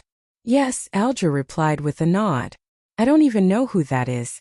Klein listened silently while he pondered over the news he planned on sharing. It had to be something that did not expose him while also allowing him to gain feedback. Soon he decided. He maintained his unfathomable image as the fool and caressed the side of the bronze table with his fingers. According to what I know, the secret order has lost an Antigonus family notebook. This news was not only known by the Nighthawks from Tinjin City. The secret order as well as Beyonders with close ties with them similarly knew. An Antigonus family notebook. Alger repeated before smiling with a shake of his head. I'm really curious as to what reaction the Church of the Evernight Goddess will have if they learn of it. Why would he mention the Church of the Evernight Goddess? Klein acutely sensed a problem, but it was not appropriate for him to ask. That would shatter his image as the mysterious and profound fool. At that moment, Audrey asked out of curiosity, Why are you curious? What sort of special reaction would the goddess's church have? Alger smiled and said, The Antigonus family was destroyed by the Church of the Evernight Goddess, I'm not really sure if it happened at the end of the fourth epoch or the early stages of the present epoch. Klein's pupils constricted as a chill suddenly swept through him. From the looks of it, the value the Nighthawks have placed on this Antigonus notebook far exceeds my imagination. The reason why they nominated me as a Beyonder, having some contribution and to prevent danger to me are likely negligible reasons, is that they wish for me to raise my spiritual sensitivity to aid them in finding the notebook. This was not kept from me by Captain. He had mentioned it, but I just didn't pay much attention to it. After hearing the hanged man's explanation, Audrey said with deep interest, I never imagined that such a thing would happen. All right, my turn. Let me think of what I have to share. She cocked her head and held her head up with her hand before chuckling. Yesterday my etiquette teacher taught me how to faint elegantly without any faux pas. It's a practical skill used at social events to avoid awkward situations or nasty guys. Heh. I was just organizing my thoughts. What I really wanted to say is that ever since the failure of the battle on Balaam's eastern shore, the king, premier, and gentlemen are under immense stress. They eagerly wish to change. Chapter 36. A simple question. While Audrey recalled the conversation between her father and elder brother about the situation, she put in her own words, they believe that the government structure is too chaotic. Every election, if there is a change of the ruling party, there will be a change of personnel from top to bottom. It makes things a mess and lowers efficiency tremendously. Not only does it cause the battle loss, it also brings great inconvenience to the civilians. Klein knew very well that as there was no example to reference, the Lone Kingdom had yet to evolve into a system that examined public servants. The political situation was still in its preliminary stages. Therefore, after every election victory, many so-called positions would be awarded to members and supporters. Emperor Roselle not establishing such an institution in Intis does not match his personality. Could it be that he diverted his focus to other things later in life? When the hanged man, Alger, heard that, he interjected with a soft chuckle. They believe? Then their beliefs are a little slow. Perhaps they will only feel the itch a year after they get bitten by black mosquitoes. Black mosquitoes were a type of creature that resided in the south of the Lone Kingdom. It was extremely venomous, and its venom made victims have the urge to rip apart their skin. Audrey extended her palm and covered her mouth. Ignoring the hanged man's mockery, she expressed the core information of what she said. Unfortunately, they are temporarily unable to find a good solution to replace this system. Klein listened carefully and felt that the topic was in the domain of his expertise. He smiled faintly and said, this is a simple problem. The Footaholic Empire and the decadent countries that studied the Footaholic Empire had very advanced experiences of success. Simple. Audrey returned with a question in puzzlement. Although her education did not include politics, she often heard from the discussions of her father, brother, and people around her. She had a sufficient understanding of similar matters. Klein felt as though he had returned to the message boards of yesteryear. Composed, he said, an examination just like an entrance examination for college. Hold an exam that is open to the public. It can be split into 2 rounds or 3 rounds. Use the most objective method to select the elite. But Audrey knew what sort of objection this would entail.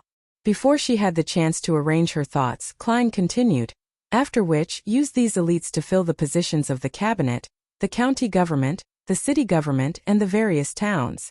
Yes, the positions that are directly handling matters such as the secretary of the cabinet. Different positions should be given different requirements. The second or third rounds can be tested based on locale and region. Professional matters should be left to the professionals. As for political positions such as ministers, governors, or mayors, they will be left to the parties that win the election. That is a slice of the pie they deserve. Alger, who lacked interest in such matters, unknowingly turned his head and listened carefully.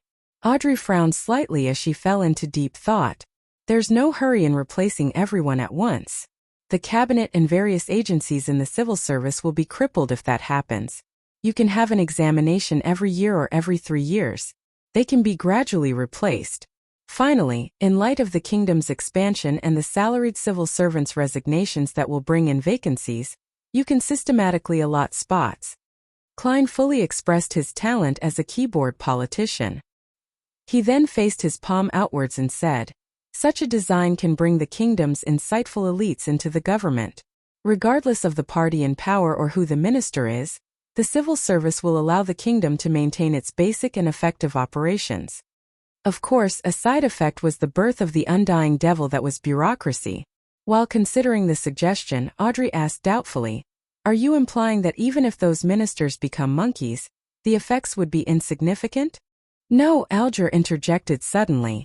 "I believe that monkeys are a better choice than the present ministers." He paused before adding, "After all, monkeys only need to eat, sleep, and mate. They would not come up with foolish ideas and insist on brainless projects." "Mr. Hangman, it sounds you have quite a terrible superior." Klein sat at his seat of honor and shook his head in silent amusement. Audrey ruminated over the suggestion Mr. Fool had offered and after a while, said in surprise, "It sounds like it actually might work. It's a very simple but effective solution." She looked at Klein and sincerely marveled, "Mr. Fool, you must be an elderly person with outstanding intelligence who is very experienced in life." The corners of Klein's mouth twitched a little as he looked at the hanged man and Justice for a few silent seconds. "Let us end today's gathering here. If Miss Justice is able to influence her family and effect change on this matter, I can guide Benson ahead of time and give him a chance at becoming a civil servant." On careful thought, Benson was indeed suitable for such a career. However, it is unlikely Justice would take the initiative to do it. This is because the hanged man and I can easily find out which noble suggested it and basically guess her identity. Of course, she could do it through a roundabout manner secretly. "By your will." Audrey and Alger stood up together. Klein leaned back slightly and severed the connection. He saw Justice and the hanged man's illusory and blurry figures instantly shatter and dissipate. Above the gray fog, in the opulent palace where gods seemingly lived, he was the only one sitting silently at the head of the bronze table. Klein did not plunge into the gray fog like the other time to leave. This was because his mind was still energetic enough after becoming a Beyonder. The reason why he had ended the Tarot Club early was because he learned the true attitude the Nighthawks had towards the Antigonus notebook. He decided that he had to search for it seriously and not sleep all the way. Doing so would make Dunn Smith suspicious of his activities at home. Furthermore, he had benefited quite a lot this time. Klein sat on the high-backed chair at the head of the bronze table. His arms leaned on the armrest as he crossed his fingers while he observed the boundless gray fog carefully. He found the place serene as though no one had stepped into it for 10 million years. When he established the connection to summon the hanged man and Justice, he acutely noticed something. That was the fact that as a Beyonder himself, he had the ability to touch another dark red star. "Does this mean I can summon one more?" Klein recalled the feeling and muttered in confirmation.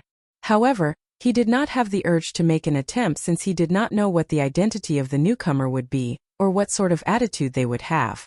After all, not everyone was like Justice or the hanged man who had unique personalities that easily blended in and took whatever they needed. They even seemed willing to conceal matters. If he pulled someone like Dunn Smith, then the mysterious organization he had just established would instantly come under the watch of the church. As an evil organization's boss, his future would be worrying. Klein knew that the gray fog was special. He knew it was not something a Beyonder at Dunn Smith's sequence could see through. But the problem was that since he had the powers of a Beyonder, he had to consider the existence of the gods. Klein had chosen to carefully believe that the 7 orthodox gods existed in reality. Of course, he was more tenable to the belief that these gods were just more powerful than high-sequence Beyonders. Furthermore, they were under strict limitations. At the very least, ever since the 5th epoch, apart from a few oracles, they have not appeared again. Forcefully pulling people here isn't a good thing. No one would wish to be pulled into mystery for some baffling reason. Let's wait and see how things go in the future. Klein sighed and stood up. He released his spirituality and sensed his body's existence. Then he began imitating the heavy feeling of rapidly plunging down. The scenes in front of him changed. The gray fog and dark red instantly departed him. Klein felt like he had torn through endless water membranes before ultimately seeing the real world. His room in darkness. This time he was fully awake and seriously took in the entire experience. Strange. There are some differences between the gray fog and the spirit world. Klein moved his limbs and felt the existence of his body. After he seriously thought through the experience, he shook his head.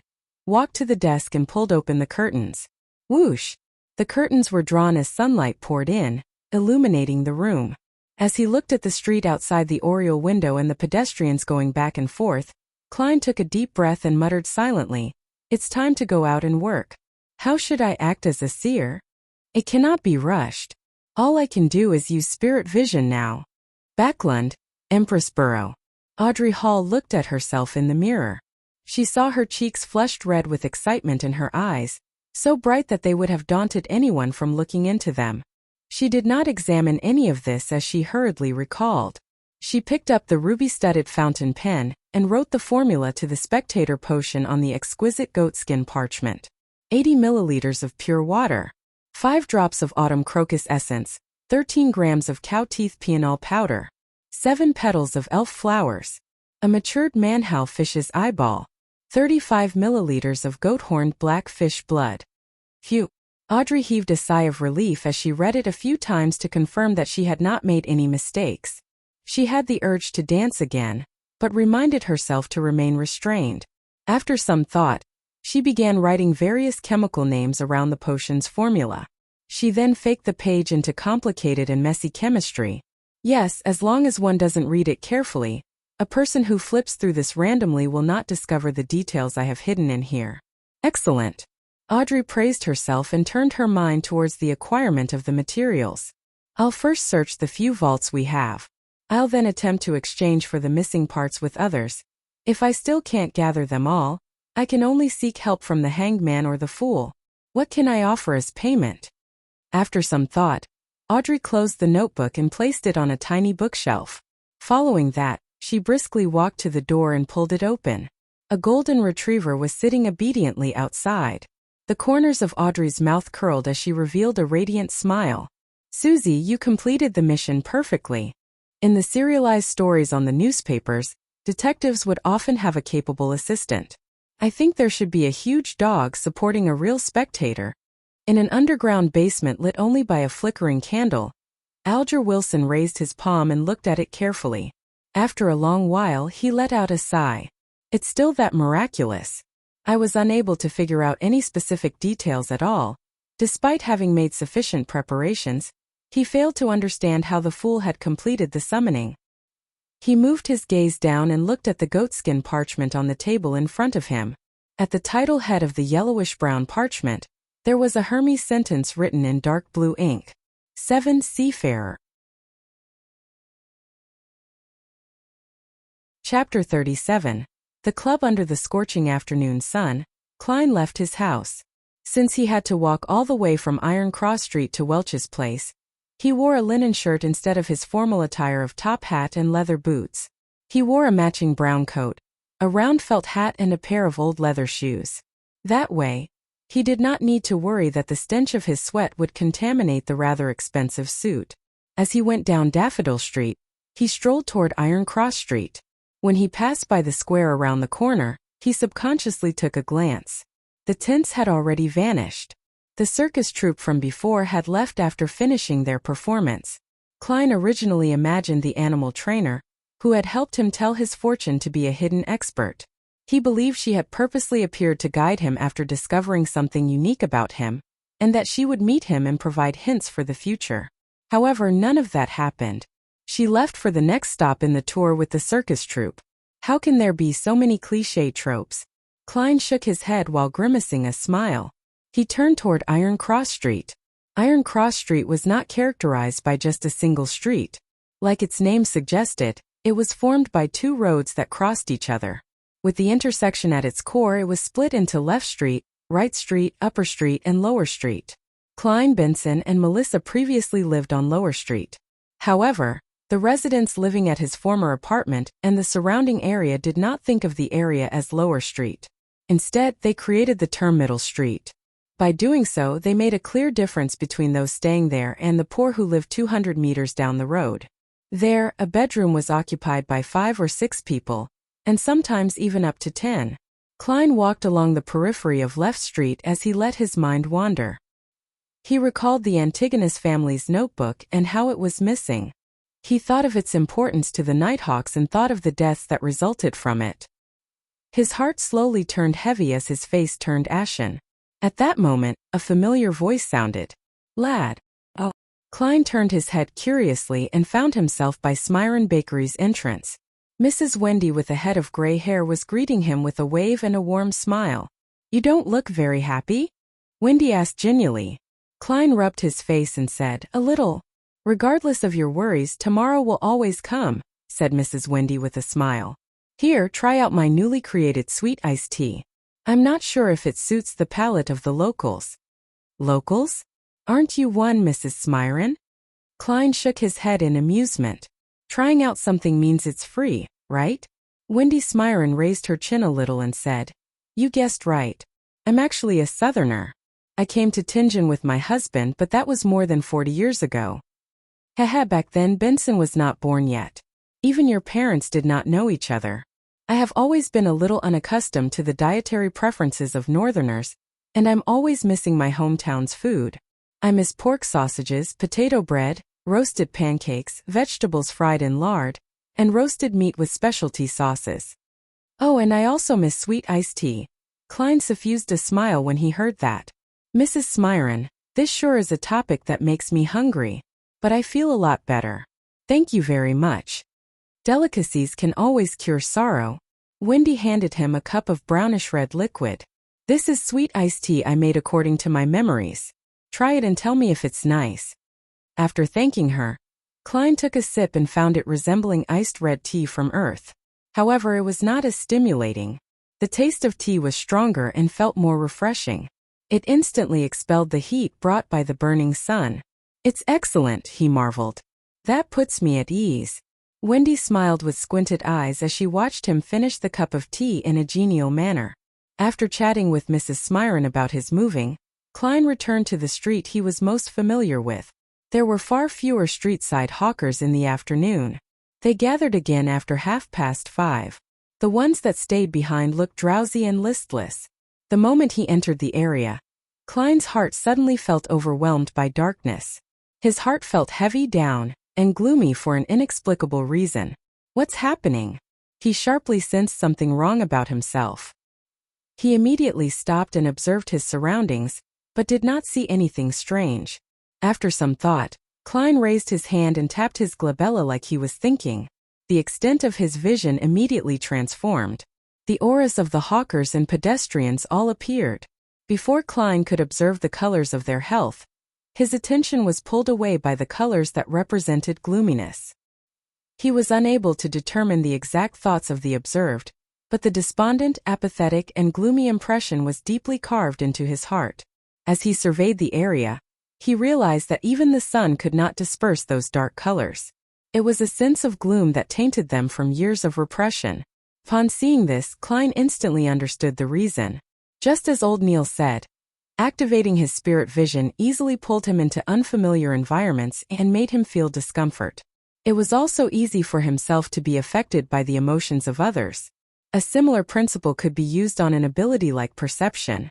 This was an ability he obtained without additional practice after becoming a seer. It was a passive sense that could not be declined. It allowed him to directly sense the existence of anything abnormal. There was bound to be a level of interaction when perceiving things. Therefore, in the beyonder eyes of someone like a spirit medium, the intensity of everyone's perception is clear. It is like a fire in the night. Therefore, people with high perceptivity were naturally affected by the intense atmosphere of anything abnormal. It could only be repeatedly practiced to grasp, control, and adapt to such outcomes. Such a repressed color is probably formed over extended periods of time. Right?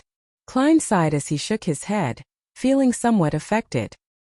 He tapped his glabella twice again and tried hard to converge his spirituality. Tap, tap, tap. Klein walked toward the apartment and sensed for any abnormal existences or tiny connections, while also searching for the Antigonus family's notebook which he had hidden. The streets were the same as usual. There was filthy water and trash on the streets. It only cleared up when he reached the apartment's entrance. Klein pushed open the half-closed door and circled the first floor in the darkness that the sunlight could not reach. The wooden stairs creaked constantly as he went up them. The second floor was as dim as always. Klein released his perception and looked into the darkness. However, Not only did he fail to discover any clues regarding his notebook, he even failed to see any invisible spiritual bodies. If it's so easy to encounter them, most ordinary people would not have already sensed the existence of extraordinary matters. Klein sighed in reflection. He had already understood that most spirit did not exist in the form of spiritual bodies, but in the form of spirituality. Only a spirit medium could effectively communicate with them. After circling the third floor once, Klein left the apartment and retraced his memory's footsteps towards Welch's place. He walked for a full hour but did not discover anything along the way. Standing outside the gardened bungalow, Klein looked at the building through the locked iron gates and mumbled to himself, "There's no need for me to search Welch's place, right? Captain and Madame Daly must have done a carpet search of the place. Besides, I don't have the key. They can't expect me to climb the walls, right? I'll try another path tomorrow. I've walked so much today, but there are no step counter rankings." While lampooning, Klein returned to the nearby district. He planned on taking a public carriage to Blackthorn Security Company to retrieve his daily allocation of 30 bullets. He needed to make use of his time and practice. A seer's lack of quick and effective offensive means could only be made up with his revolver and cane. The district around Welch's place was relatively clean. Shops with clean and bright windows lined the two sides of the street. At the turn of the street, Klein was just about to seek out the carriage stop when his gaze swept past a few signboards on the second floor. Harrod's Department Store, Military Veterans Mess, Divination Club. Divination Club. Klein silently repeated the name and recalled that he had to act as a seer. Yes, I should take a look and seek out new ideas. Amid his mixed thoughts, Klein went across the street and went to the second floor. He entered the main foyer to see a beautiful female attendant. The woman with coiled brownish-yellow hair sized up Klein before saying with a smile, "Sir, do you wish to have your fortune told? Or do you wish to join our club? What are the conditions for entry?" asked Klein casually. The woman explained with great familiarity, "Fill in your particulars and pay an annual membership fee. The first year is £5 and subsequent years will be £1 a year. Don't worry, we are not like political or business clubs which allow entry through recommendations from formal members. Members can freely use the club's meeting room and various divination rooms and tools. They can enjoy the coffee and tea we provide and read the newspapers and magazines we subscribe for free. They can buy lunch, dinner and alcoholic beverages at cost price, as well as education materials and materials needed for divination. In addition, we invite at least one famous fortune teller to lecture every month to answer any questions. Most importantly, you can find a bunch of friends with the same hobbies and have an exchange with them. It sounds pretty good, but I do not have the money." Klein gave a self-deprecating smile before asking, "Then what if I want my fortune told?" Chapter 38. Novice Hobbyist. Upon hearing Klein's question, the beautiful lady with elegantly tied-up brownish-yellow hair appeared to lose her patience. However, she maintained her smile and said, "Our members are free to do divination for others in the club. They also have their prices and we take a very tiny cut as a fee. If you wish to have your fortune told, you can take a look at this album. It has introductions and rates of the members who are willing to do divination for others. However, it's Monday afternoon, so most of our members are busy at work. We only have 5 here today."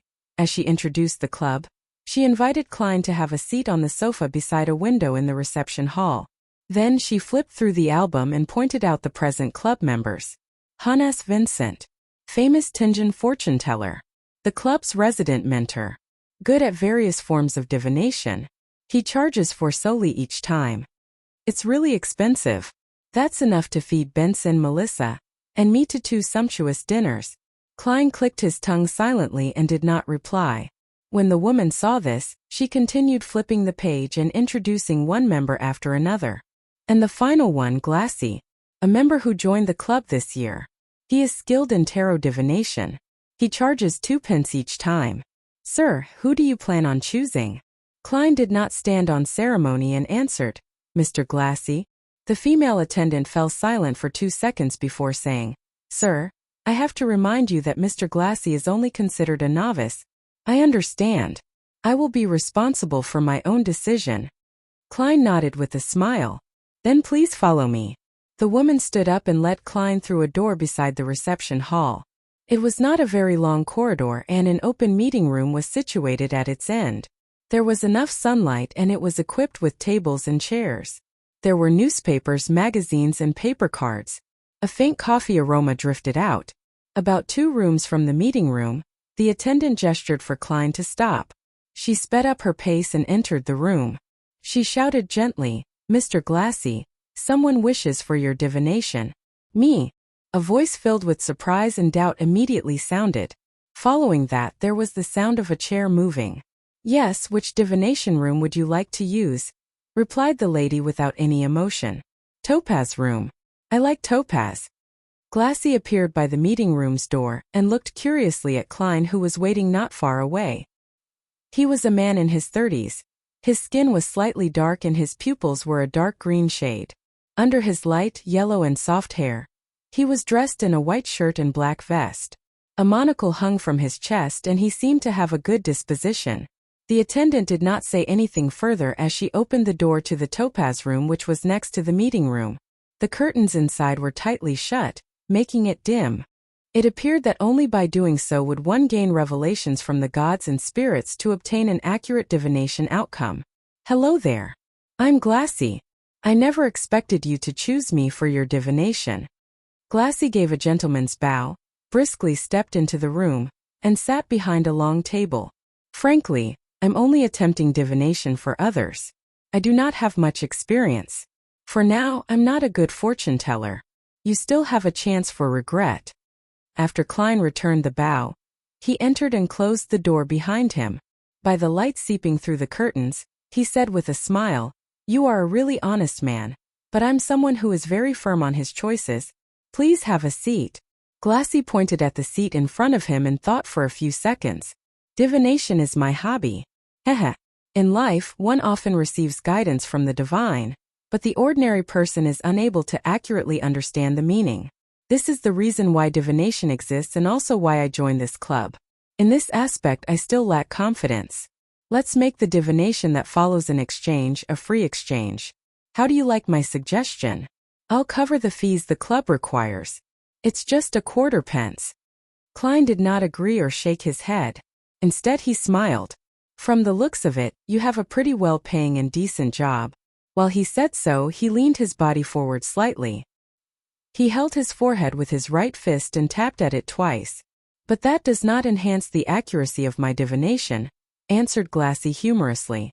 "Does your head hurt? Do you want to divine problems regarding health?" "A little. I wish to divine where an item is." Klein had already thought of an excuse as he slowly leaned back. In his eyes, Glassy's aura clearly presented itself. The orange colors by his lungs were dark and sparse.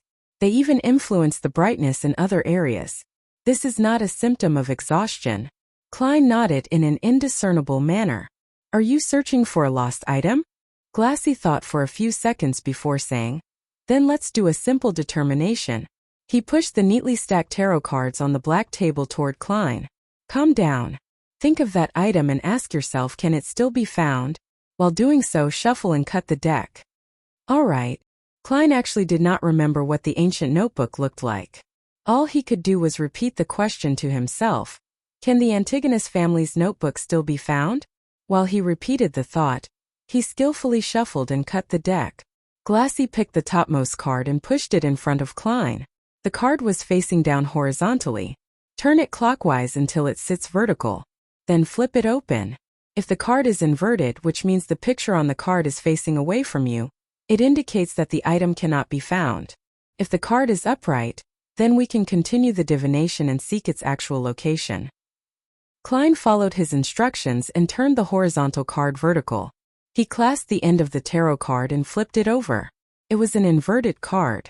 "What a pity." Glassy sighed. Klein did not respond because his attention was focused on the tarot card in front of him. The inverted card's picture was dressed in gorgeous clothes and splendid headdress. The Fool. It's the Fool again? It can't be so coincidental, right?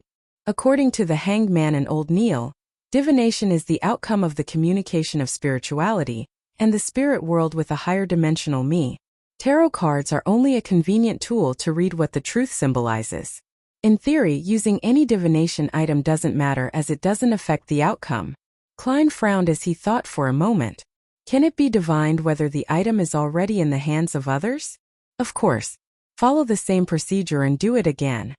Glassy nodded with rich interest. Klein shuffled and cut the deck while thinking of his question. He drew a card and placed it horizontally before turning it vertical clockwise. He finished all the preparations with a serious expression. Taking a deep breath, Klein reached out his hand and flipped over the tarot card. Please do not be the fool again. While praying, he suddenly relaxed because the card was that of the star and it was inverted. From the looks of it, the item has not been taken by others yet, interpreted Glassy with a smile. Klein nodded and raised his right hand. He tapped his glabella, looking as though he was deep in thought. Then he took out 2 pennies with a dark copper luster from his pocket and pushed it towards Glassy. Didn't I say it was free? Glassy said with a frown. Klein laughed as he got up. This is the respect divination deserves. All right, thank you for your generosity. Glassy stood up and reached out his hand. After shaking his hand, Klein took 2 steps back and turned around. He walked to the door and twisted the doorknob. Just as he was about to leave, he suddenly turned his head and made a terse sound. Mr. Glassy, I suggest that you see a doctor as soon as possible. Focus on your lungs. Why? Asked Glassy in surprise. Are you cursing me because you aren't pleased with the divination results? Klein thought for a moment before saying, it's a symptom based on the color of your face. Well, your glabella seems dark. Glabella seems dark. It was the first time Glassy was hearing such a description. Klein did not explain further as he walked out the room with a smile. He closed the wooden door behind him. Is he an unlicensed doctor or a herbalist? Glassy shook his head, amused. He then picked up his monocle for divination. On careful look, he realized his glabella was indeed dark. But this was a problem of the environment. In the darkness due to the closed curtains, not only was his glabella dark, his entire face was shrouded in darkness. It's not a very likable joke. Glassy muttered. He worriedly divined his own health to make sure that everything was all right. After leaving the divination club, Klein had an additional plan for the future. It was to save as much money as possible to pay the annual fee to become a member of the club, after which, he could begin acting as a seer.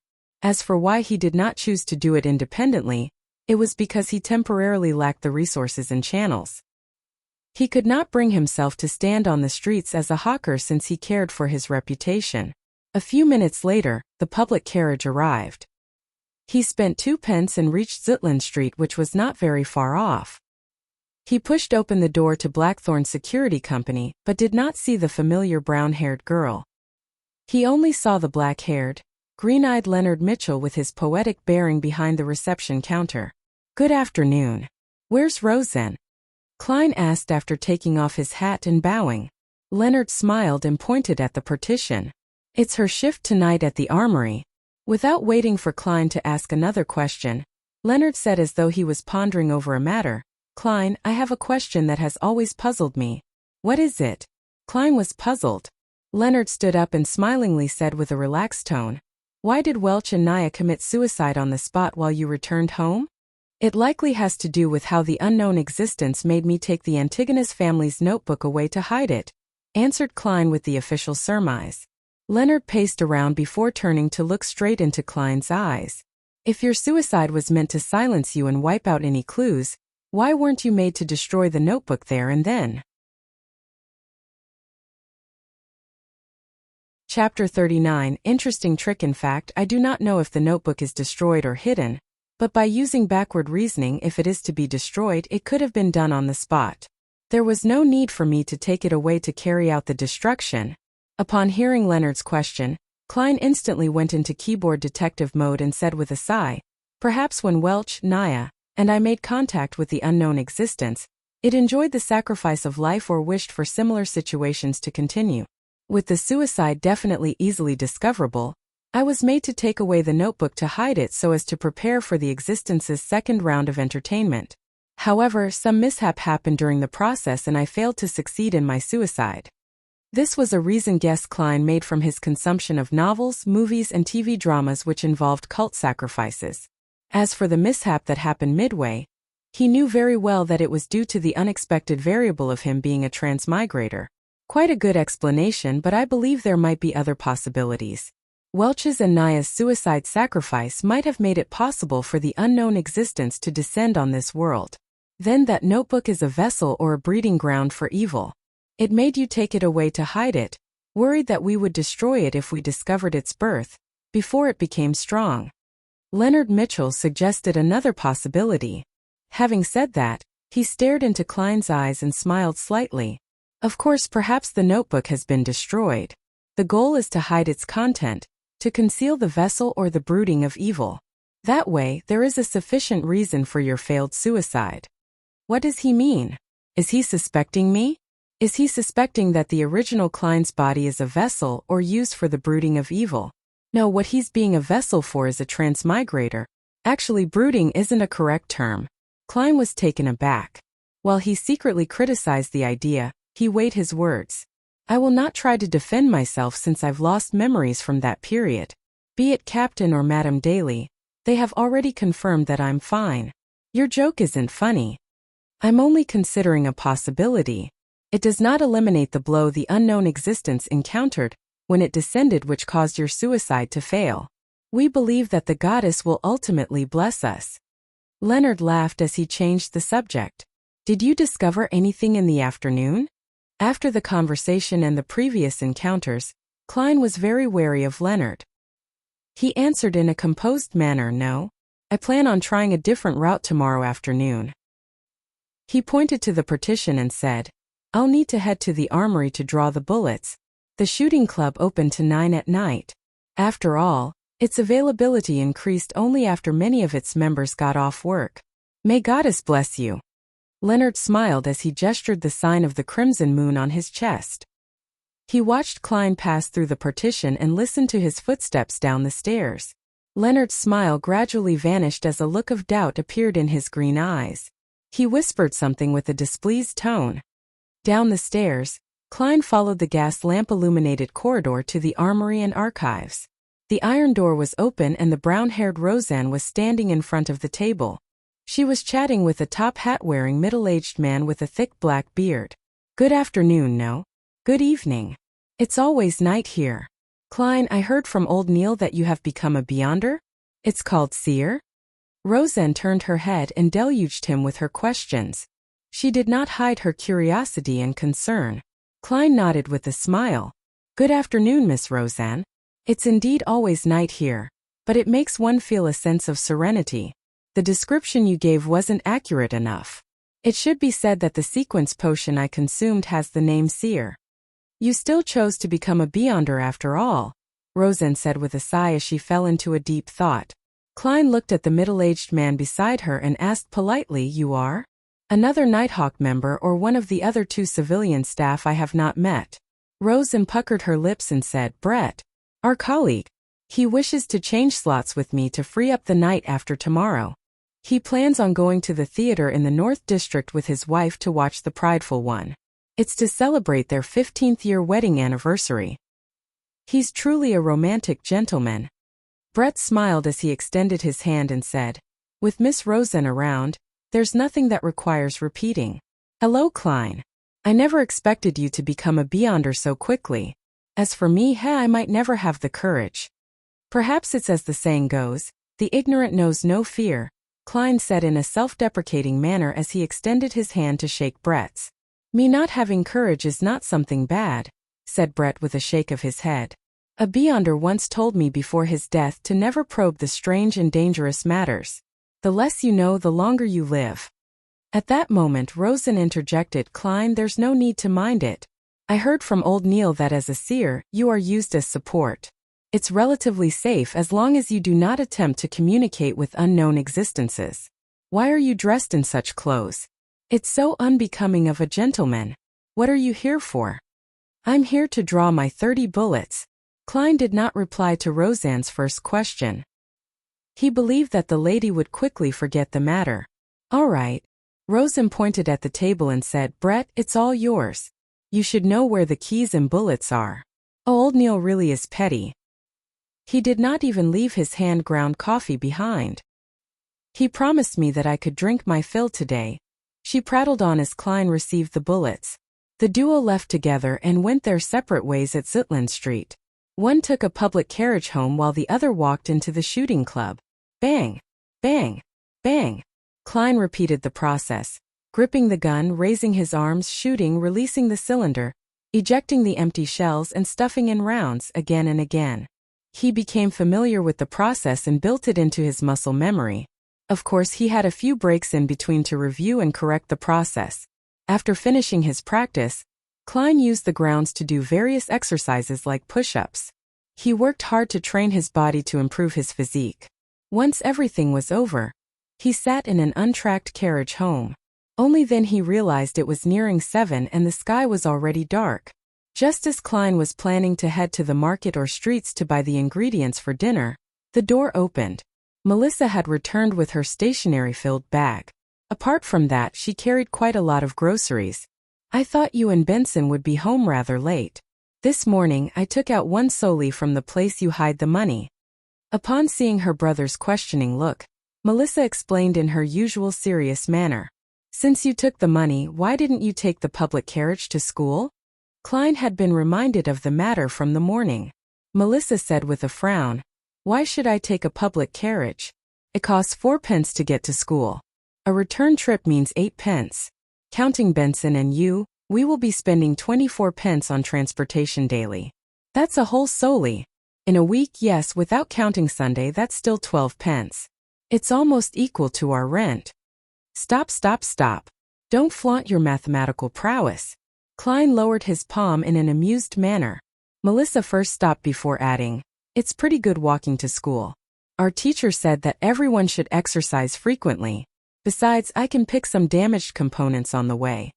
Klein chuckled and said, then let's do the math again. The public carriage costs 12 solely. The rent is 12 solely and 3 pence. It's a total of £1 for solely and 3 pence. Using Benson's salary is enough to pay for it, and there will be quite a bit of change left. Yes, he has received last week's salary. As for me, I can still earn £1.10 solely every week. Even if we eat meat every day while counting expenses like gas, charcoal, wood, and condiments, we would still have some left if we are frugal with lunch. We can even subscribe to the morning papers for just 1 penny.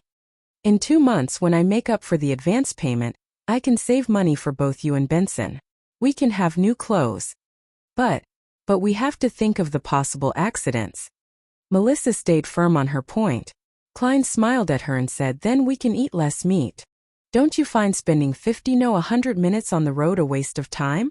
You could use that time to read more and think over problems and improve your results. That way, Melissa, you will be graduate with excellent grades. You will be able to find a job with a pretty good salary. When that happens, what is there to worry about? He fully displayed his experience gained from debating with people on message boards and finally convinced Melissa. She agreed to take the public carriage to school. Phew, I finally suckered her into doing it. No, how can I call it suckering? This is called convincing. Klein lampooned before taking over the groceries that Melissa had bought. He said with a sigh, remember to buy beef or meat like mutton and chicken. Eat until you're full and enjoy yourself. Only then will you be equipped with a healthy body and a clever brain to match the demanding requirements needed for your studies. Just mentioning it makes me salivate. Melissa puckered her lips and after a few seconds of silence said, all right. The next morning, after ensuring that Melissa took a public carriage, Klein and Benson separated and went to their respective companies. The moment Klein stepped into the door, he saw old Neil and Roseanne chatting by the reception desk. The former was still in his classic black robe, without any concern for the gazes of others. The latter had changed into a casual cream-colored dress. Good morning, Mr. Neil, Miss Roseanne, greeted Klein as he took off his hat. Old Neil gave him a mischievous look. Good morning. You did not hear anything you shouldn't have heard last night, right? No, I slept very well. Klein was also quite puzzled over that. He could only put it down to his inadequate perception. Haha, don't mind that. Actually, it's not that easily heard. Old Neil pointed to the partition and said, go to the armory. We will continue out mysticism lessons this morning.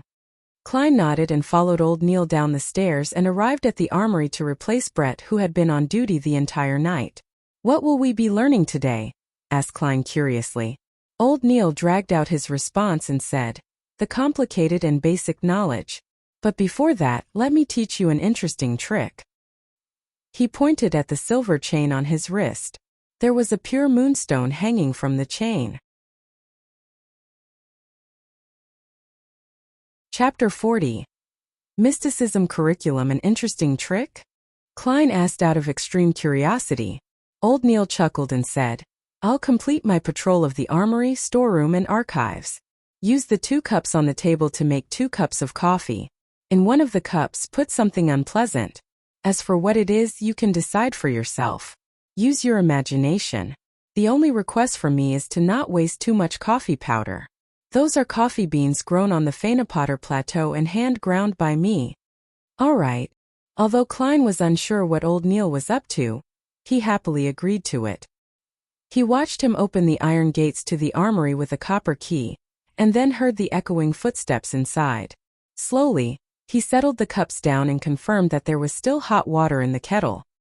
He removed the silver tin can's lid and, using a tiny spoon with a metallic sheen, Klein scooped a spoonful of rich aromatic coffee powder into each of the 2 cups. Then he poured in the hot water and stirred it. As a transmigrator who came from an era abundant in resources, he was no stranger to coffee. However, it was only limited to instant coffee. After finishing the task, Klein pondered for a moment and sat down.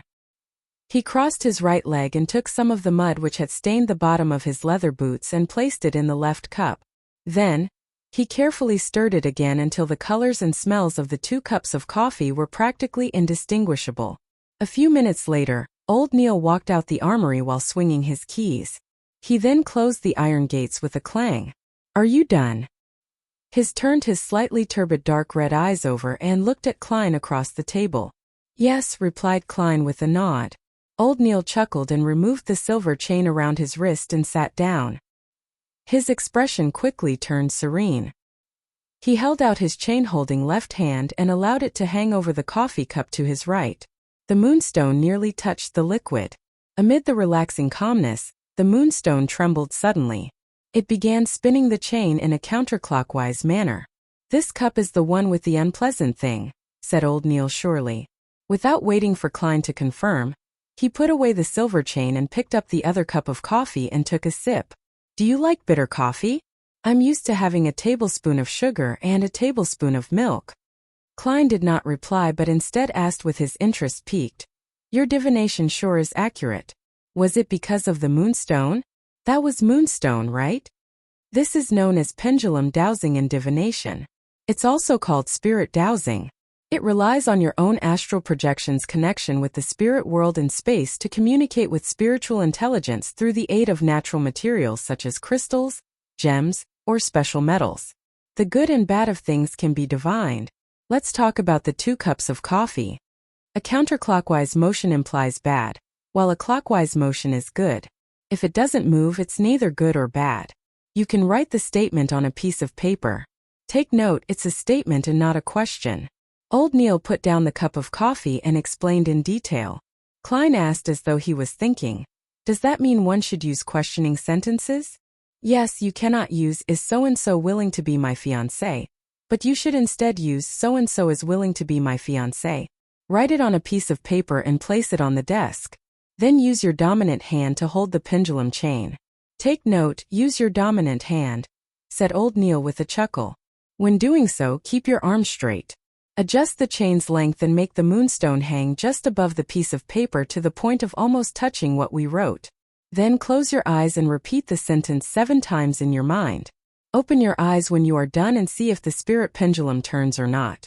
If it doesn't, close your eyes again and repeat the process until it moves." Klein nodded slightly and asked, "Counterclockwise means no, and clockwise means yes?" "It can also be interpreted as success or failure," corrected old Neil. He taught Klein the other usages and details of spirit pendulum divination. Klein pondered over the matter and discovered that it was a very useful divination trick. For instance, he could quickly use it in an unfamiliar environment to determine if the food he was offered was poisonous or not. He did not need any additional knowledge of field biology. Of course, such divination methods were overly simple. The answers he could receive were limited to 2 or 3. There was no way for deeper investigation or interpretation. For example, although something could be harmful to the body, it could become very beneficial after some processing. An example was certain foods. They were indeed damaging to the body, but nothing serious. If one was on the brink of starving, eating it would not be a huge problem. These were things that spirit dowsing could not determine. I will have to quickly save money to buy crystals or pure silver to create a spirit pendulum, Klein sighed. Old Neil looked at him in puzzlement. You can apply for one directly. This is standard issue for Beyonders, especially Beyonders like us who take on a support role. There's still a topaz and pure silver spirit pendulum in the armory. But I'm still not a formal member of the team. Klein's heart palpitated in excitement, but he felt a little hesitant. Old Neil chuckled and said, for Beyonders, regardless of whether they are formal members or not, they have to be provided with conveniences in other areas since there's no pay rise. Maybe the word perk is more suitable. I'll apply with Captain later. Klein clenched his fists secretly as he made up his mind. How was he to know if Captain would approve his request without trying? All right, said Old Neil with a smile. We can officially begin our mysticism curriculum. The basics consist of symbolism. Do you know what symbolism means?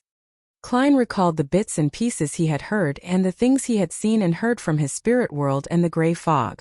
He deliberated and said, regardless of the spirit world or the illusory stellar space, as well as the unknown realms, they are beyond our sensory world.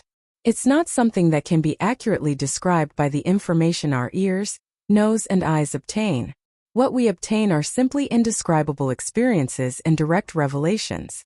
They also appear as abstract characters or pictorial symbols. These symbols represent different items and different meanings. Very accurate. As expected of a seer. Old Neil nodded solemnly. Only by grasping the ability to interpret the symbols can you really take the next step into the world of mysticism. Yes, the pictures on tarot cards and each of the elements in the pictures are symbols. They are man-made symbols that help us understand and interpret primordial revelations. He pulled out a piece of paper and picked up a fountain pen beside him. He drew a short curve. Following that, he added a few vertical lines beneath the curve. He looked up at Klein and asked, do you know what this symbol represents? Klein looked at it for quite a while before saying hesitatingly, eyelashes. Old Neil exhaled. This is the symbol of the bumper harvest constellation. This is the thunderous constellation, and this is the frost constellation. He casually drew a few more symbols.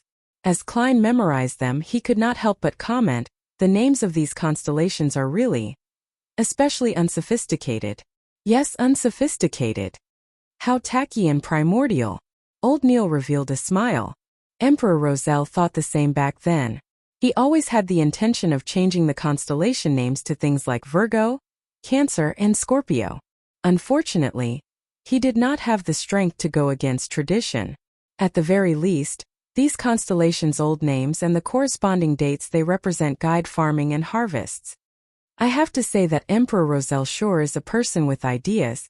Klein was at a loss for words. Yes, Emperor Roselle was likely a decent person when he was alive. Old Neil was unable to understand Klein's humor as he continued explaining the various basic symbols, such as the various constellations, the sun, the crimson moon, the brown star, the red star, and the blue star. While talking about these, he would teach Klein how to draw the divination astrolabe and indicate what things to pay attention to. He also taught the materials and creation of a crystal ball, and the choice of incantations. The teachings overwhelmed Klein.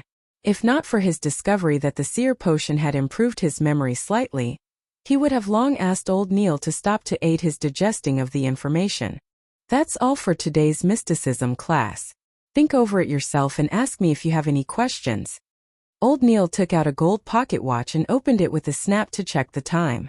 Do not forget to read the historical documents I prepared for you. To be frank, I feel fear seeing them. All right. Klein took the pieces of paper that were sketched with symbols by Old Neil. He quickly went through the mysticism knowledge he learned today to prevent himself from forgetting it. Old Neil took a sip of a newly brewed cup of coffee and said, memory itself won't do. You have to use if often. That way you can make the knowledge instinctual. Also, cogitation has to be carried on every day. Only more practice and usage will allow you to grasp the power of the potion. digging into the mysteries it hides away and removing its unpleasant effects. With this raised, Klein recalled acting and the divination club. He probed, "My potions abilities are related to divination. Practicing by myself will not do. I need to make contact with lots of people and divine for them to quickly grasp it. I plan on joining the divination club after having some spare cash, the one on Howe Street in Northborough, to become a real seer." This was not something he could hide from the Nighthawks in the future. It was better to prepare them. "Your idea is very similar to Daly's. She has always clamored to be a real spirit medium." Old Neil shook his head and laughed. "But why must you wait till you have spare cash? You can apply to Dunn and get him to approve of the expenses. Organizations like a divination club might also have cultists or members of evil organizations in them.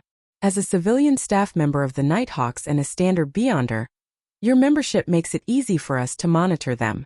It's part of the job. We would regularly monitor these places, but as we lack manpower, we can't keep watch on them for long. Now, it can be handled to you." "I can do that?"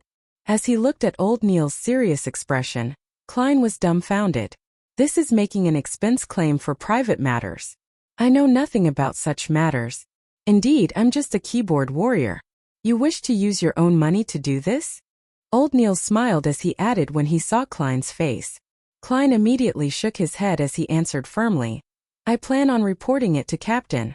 Old Neil nodded in satisfaction and looked at the cup of coffee with the unpleasant thing inside. It had not been poured away. "What did you put in there?" Klein smiled embarrassingly. "It's just some dirt underneath my boots. Its color and your coffee powder looks almost the same." Old Neil was taken aback as he suddenly clasped his mouth and roared, "Why aren't you pouring it away yet?" Chapter 41. Audrey and her Susie. After pouring away the coffee and returning to the armory to take the thick stack of historical materials and explanatory transcripts from Old Neil, Klein followed the wall of lights up the staircase to the Blackthorn Security Company. Tap, tap, tap. His footsteps echoed in the sealed and quiet basement. After Klein left the spiral staircase, he pushed open the door and identified his bearings before heading for the second office opposite of him. After familiarizing himself for 2 days, he had a general understanding of the layout of the Blackthorn Security Company. The entrance brought visitors to a huge reception hall with sofas and tables. Through the partition there was an inner region. To the left of the corridor were 3 rooms. From the nearest to the furthest, they were Mrs. Oriana's account room, a rest room with a few sofa beds, and the staircase that led underground. On the right were 3 rooms. From the nearest to the furthest was Captain Dunn Smith's office, a civilian staff office with a typewriter, and the entertainment room for formal members of the Nighthawks team. Klein had previously seen Leonard Mitchell playing cards with 2 other teammates in the entertainment room. He guessed that they were playing Fighting the Landlord. Of course, Emperor Rochelle had already given it a new name, Fighting Evil. However, the way it was played was identical to what Klein knew. Brett was entitled to a day of sleep after a night shift. Roseanne was at the reception desk. The carriage driver who was in charge of procuring necessities and collecting supplies, Cesare Francis, was out as usual. When Klein opened the door to the civilian staff office, the 3 desks inside were empty. Only the typewriter sat there silently. Ackerson Company's Model 1346 typewriter, Klein, who had seen similar objects in his mentor's office in Welch's place, muttered. He felt that the complicated mechanisms inside were filled with the beauty of machinery. He walked to the desk with the typewriter. After preparing himself, he attempted to type something on air. In the beginning, he often converted the local language to Chinese pinyin instinctively. Only after he was familiar with it did he digest the original Klein's corresponding memory fragment and no longer made mistakes. Tap, tap, tap. The rhythmic tapping on the typewriter sounded like a melody composed from the heavy marriage of metal and industry. Under this melody, Klein quickly typed the expenditure application. However, he was in no hurry to meet Dunn Smith. Instead, he focused his mind and read the materials provided by Old Neil seriously. It was both revision and new material. When it was almost noon, he stretched his neck and put away the documents. He then read and consolidated what he had learned on mysticism in the morning. Only after all that did he take his application to the office next door and knocked on the door gently. Dunn was waiting for lunch to be delivered. When he saw Klein hand him the document, the corners of his mouth curved up. Did old Neil teach you this? Yes. Klein did not hesitate to betray old Neil. Dunn picked up his dark red fountain pen and signed it. I happen to be applying for funding for the months of July, August, and September from the church and the police department. I'll add yours in. When it's approved, get the money from Mrs. Oriana. You can draw the spirit pendulum in the afternoon. All right, Klein answered simply and vigorously. His tone and eyes were obviously filled with joy. Before bidding Dunn farewell, he asked casually, shouldn't the budget for July, August, and September be applied for by June? Why are you applying for July's budget only in July? Dunn fell silent for a few seconds before sipping his coffee. We encountered 3 cases in June. I was so busy that I forgot about it. As expected of Captain and his poor memory, Klein knew he had asked a question he should not have asked. He gave a chuckle before leaving immediately. With that, he began a simple but regular lifestyle. He would spend half an hour in the early morning cogitating. He would have 2 hours of mysticism lessons in the morning and an hour and a half of studying the historical documents. After lunch, he would take a short nap in the break room to regain his energy. Following that, he would draw bullets and head to the shooting club. After finishing his practice, he would stroll over to Welch's place, which was not too far. He would then change routes and return to Iron Cross Street. That way he could save on the carriage fees. If he had time, he would practice his spirit vision and spirit dowsing. On the way, he would buy groceries. In a private chemistry laboratory equipped with apparatus and items. A tall, blonde Audrey was looking at the cup in her hand. There were countless bubbles and it made the atmosphere serene. Finally, the liquid in the cup precipitated into a sticky silver substance. Haha, I'm indeed talented in mysticism. I succeeded in 1 try. I was worried of failure and prepared 2 sets of materials. The girl muttered to herself in delight. She put away the items she took from her family's vault or exchanged them with others. She took a deep breath and prepared to close her eyes to drink down the spectator potion. At that moment, barking sounded from outside the laboratory. Audrey frowned instantly. She hid the cup of silver liquid in a dark corner, turned around and headed to the door. Susie, who's here? Audrey turned the doorknob and asked the golden retriever sitting in front of the door. Susie wagged her tail in an obsequious manner. Her personal maidservant, Annie, had appeared in the corridor nearby. Audrey walked out of the laboratory and closed the door. She looked at Annie and said, "Didn't I tell you? Do not disturb me when I'm running chemistry experiments." A vexed Annie answered, "But there's an invitation from the Duchess Della, Duke Negan's wife?" Audrey took a few steps forward and asked Annie. "Yes. She has managed to hire the services of the palace's baker, Madame Vivi, and plans to invite you and Madame to afternoon tea." Annie recounted the invitation. Audrey tapped her cheeks discreetly and said, "Tell my mother that I have a headache. Perhaps I'm a little dehydrated because of the scorching sun. Please get her to convey my apologies to Madame Della." As she spoke, she acted frail. "Miss, it's not only afternoon tea, but a literature salon," added Annie. "But that won't treat my dizziness." "I need rest," rejected Audrey firmly. Simultaneously, she muttered deep down, "If they insist, I'll faint for all of you to see. The etiquette teacher said that I can do it most perfectly. I think I heard something." "All right," Annie exhaled and said, "Do you need me to help you back to your room?" "There's no need. I'll clean up the laboratory first." Audrey was yearning to return immediately to consume the potion. However, she suppressed her impatience. She only returned to the laboratory's entrance when she saw Annie leave. Suddenly, she discovered that the golden retriever, Susie, who was waiting outside, was gone. Furthermore, the door to the laboratory was half opened. "I forgot that Susie can open doors with handles. What was that sound? Not good." Audrey heard crisp sounds coming from within. Suddenly, she came to a realization as she charged into the laboratory. All she could see was the cups shattered on the floor. Susie was licking the final drop of silver liquid. Audrey stood rooted at the entrance like a statue. Susie immediately sat down and looked at her owner innocently as she wagged her tail. In the seas beyond the Pritz harbor, there was an island perennially enveloped in storms. An ancient sailboat was docked at its harbor. A blond man dressed in a robe with lightning patterns was looking at Alger Wilson opposite to him. He asked, perplexed, Alger, you could have returned to the kingdom and become a captain of a mandated Punisher team or a reputable bishop. Why did you choose to voyage out into sea and become the captain of the Blue Avenger? Alger wore a stoic expression on his rough face. He replied solemnly, the sea belongs to the storm. This is the Lord's kingdom. I'm willing to abide by the Lord's will and monitor this area of his kingdom. All right. The blonde-haired man clenched his fist and struck his chest. May the storm be with you. May the storm be with you. Alger replied with the same standard salute. He stood on the deck with a few sailors and watched his companions leave the boat, walking into the distance. Signs you do not understand because you do not know enough, Alger muttered silently. Meanwhile, Audrey finished her second concoction in a panic-stricken state. Seeing that the silver potion looked nothing different from before, she was nearly moved to tears. Gulp! She quickly drank down the spectator potion. Friday. A storm befell Tingen. The heavy rain pounded on the windows of every household. Inside the Blackthorn Security Company, Klein, Roseanne, and Brett sat on the sofa in the reception hall and enjoyed lunch. As there was only a kettle for boiling water, there was no way to heat up leftovers.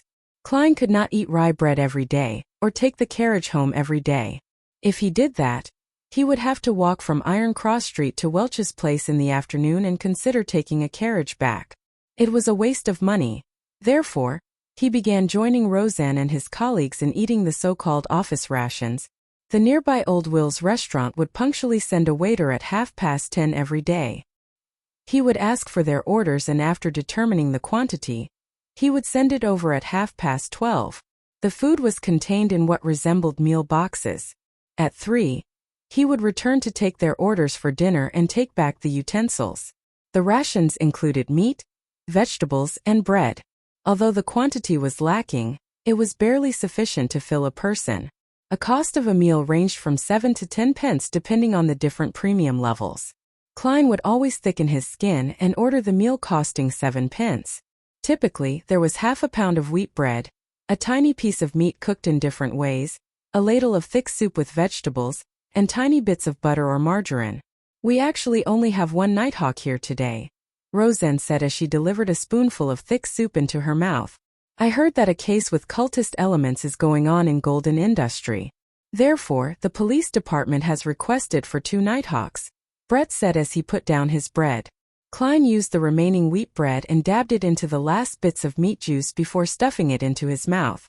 He did not say a word. Under his left sleeve, there was a silver chain with a topaz hanging. At that moment, knocks sounded outside the half-closed main door. Please come in. Roseanne was taken aback as she put down her spoon. She quickly used a handkerchief to wipe her mouth and stood up. The door was pushed open as a man in a half-top hat came in. The left shoulder of his black formal suit was drenched. The sides of his hair had grayed. He put away his umbrella and said to Klein and Company, "Is this the former small mercenary squad?" "You can say that," answered Roseanne like clockwork. The lanky man coughed and said, "I have a mission request." Chapter 42. Butler Clie Mission Request. You probably came to the wrong place. This security company's signboard is really nothing but a signboard. Klein immediately held back his urge to lampoon when he heard the visitor. How he yearned for there to be a message board and a screen for him to share his thoughts. But he soon realized that he had once asked a similar question. The captain's answer was that they could take on jobs if they were free. The money earned could be used as funding for the team's petty cash account, and bonuses for the participants. Roseanne's eyes darted around as she thought for a moment before saying, "Our security personnel are all out on missions. The fastest it will take for them to return is an hour. If your matter isn't urgent, you can consider our services." Among the 6 formal Nighthawk members, Captain Dunn Smith had been invited to the cathedral by the bishop for some unknown discussion. Leonard Mitchell was guarding Cheney's gate in his place. Corpse Collector Fry and Sleepless Royale Radine had already headed to the Golden Indus Borough to assist the police in the investigation of a robbery case with cultist inklings. Sleepless Kenley White was on leave, while midnight poet Sikatron had gone to Raphael's cemetery in the north suburb for a daily patrol. As for the remaining two Beyonders, old Neil was frail and too advanced in his years. He had not taken any missions in a long time. Klein was still a novice and was truly inadequate in various aspects. They are all out. With one hand holding his umbrella, the lanky man's expression turned gloomy as he took off his hat. He bowed and said, "Sorry for intruding. Goodbye." He turned around and walked out. He went down the stairs and left 36 Zutland Street amid the spattering rain and howling winds. What a bloody pity!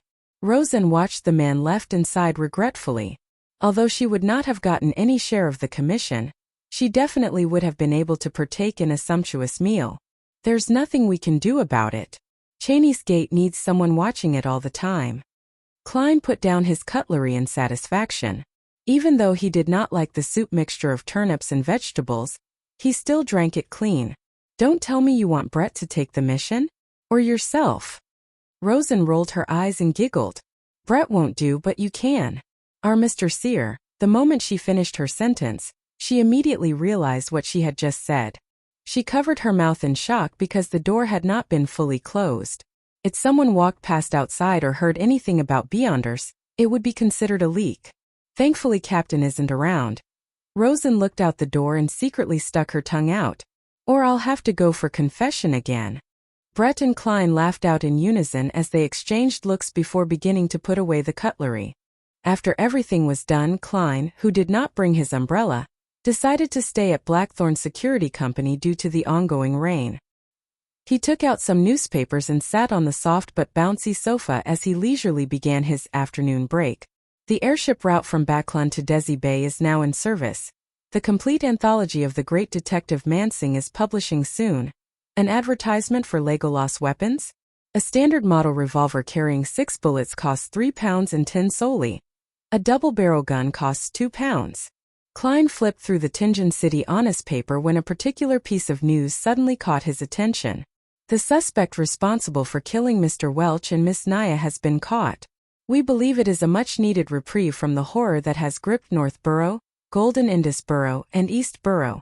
Welch's father, Mr. McGovern, who is a banker, has escorted his youngest son's corpse back to Constant City where a grand burial will be held. After reading it a few times, Klein suddenly sighed. From the looks of it, Welch's father had bought the police's explanations and did not hire a private investigator to investigate the matter. His grief from losing his youngest son can't be any greater than that of my parents who lost their only son. In a sullen mood, Klein sat there motionless for a long time. He neither found it odd that he was not invited to Welch's and Naya's burials, nor did he feel depressed.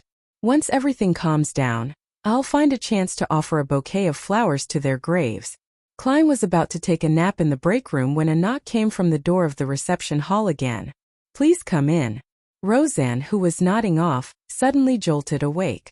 The half-closed door was pushed open again. The lanky man from before walked in once again. Can I wait here? Your mercenaries know security personnel should be back soon, right? He asked sincerely, trying his best to hide his anxious expression. Sure. Please have a seat. Rosen pointed at the sofa nearby. Klein asked out of curiosity, where did you hear about our security company? Who introduced you here? He had made 2 trips despite the heavy afternoon storm while still willing to wait? Yes.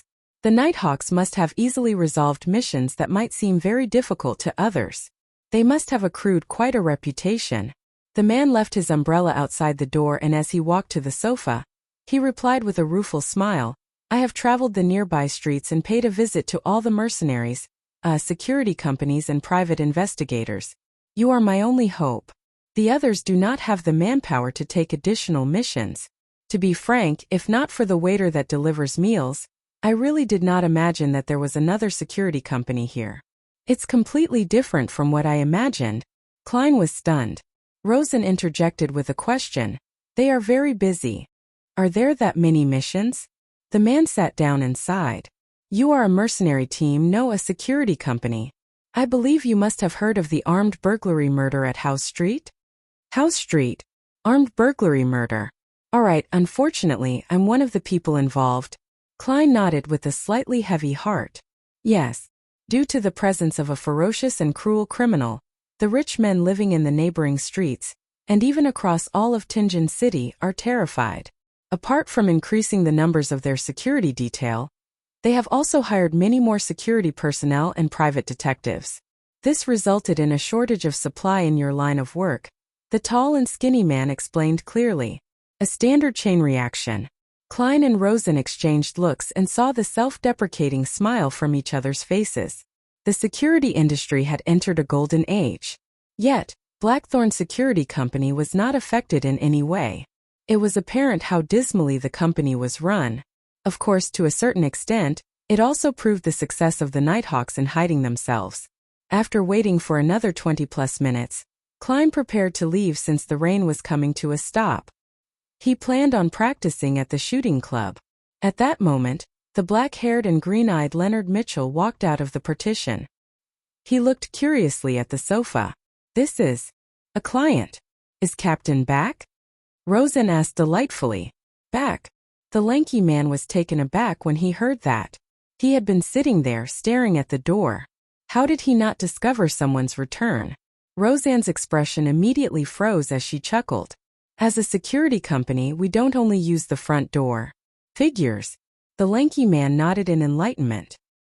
He was also not surprised by the term captain. Security companies were mercenary teams or small-scale mercenary guilds. It was normal for captain to be used. Leonard did not tuck in his white shirt. His black vest was also casually draped on. He took a glance at the lanky man when he suddenly snapped his fingers and said, "I'm a member of the security personnel at Blackthorn. How might I address you? How may I help you?" Perhaps it was because he had long heard about the unrestrained characters of mercenaries that he did not feel the anger of being humiliated. Instead, he let out a breath of relief. He watched Leonard sit down and organized his words.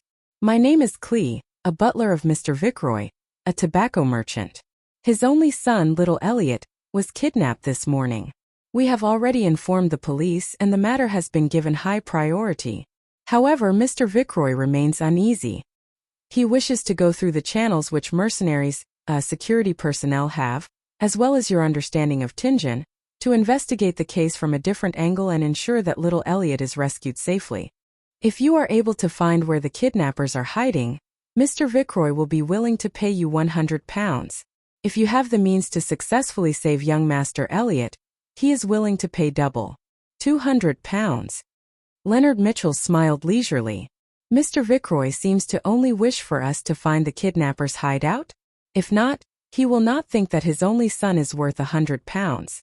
A tobacco merchant who has close ties with the southern plantations will not just offer £200.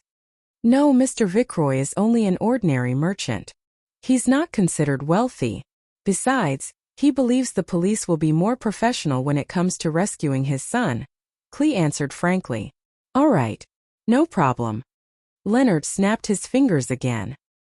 His green eyes turned their gaze on Roseanne. "My beautiful lady, please write up a contract. Don't always act like a poet. In fact, all you do is recite the works of others."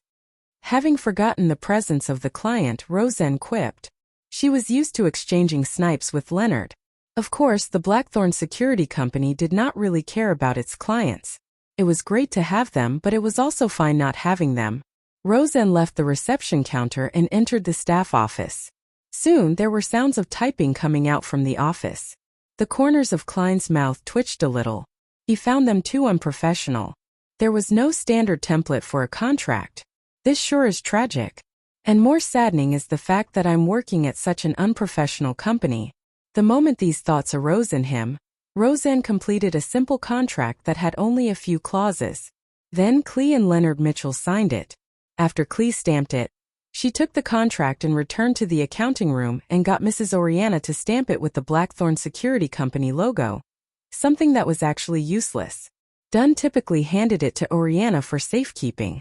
On Sunday, it would be passed to Roseanne and Company. "I'll wait for your good news." After receiving one copy of the contract, Klee stood up and bowed with his hat off. Leonard did not respond. He seemed to be in deep thought. He suddenly turned his head toward Klein and revealed a smile. "I need your help." "Ah." Klein was taken aback. I mean, you and I can finish this mission together. The corners of Leonard's mouth curved up slightly as he explained, I'm good at combat, shooting, climbing, sensing, and chanting, and taking on some support roles. But that does not include looking for people. You don't expect old Neil to go out in such weather, right? When he said sensing, his voice was lowered to a mumble that Klein could barely hear. All right.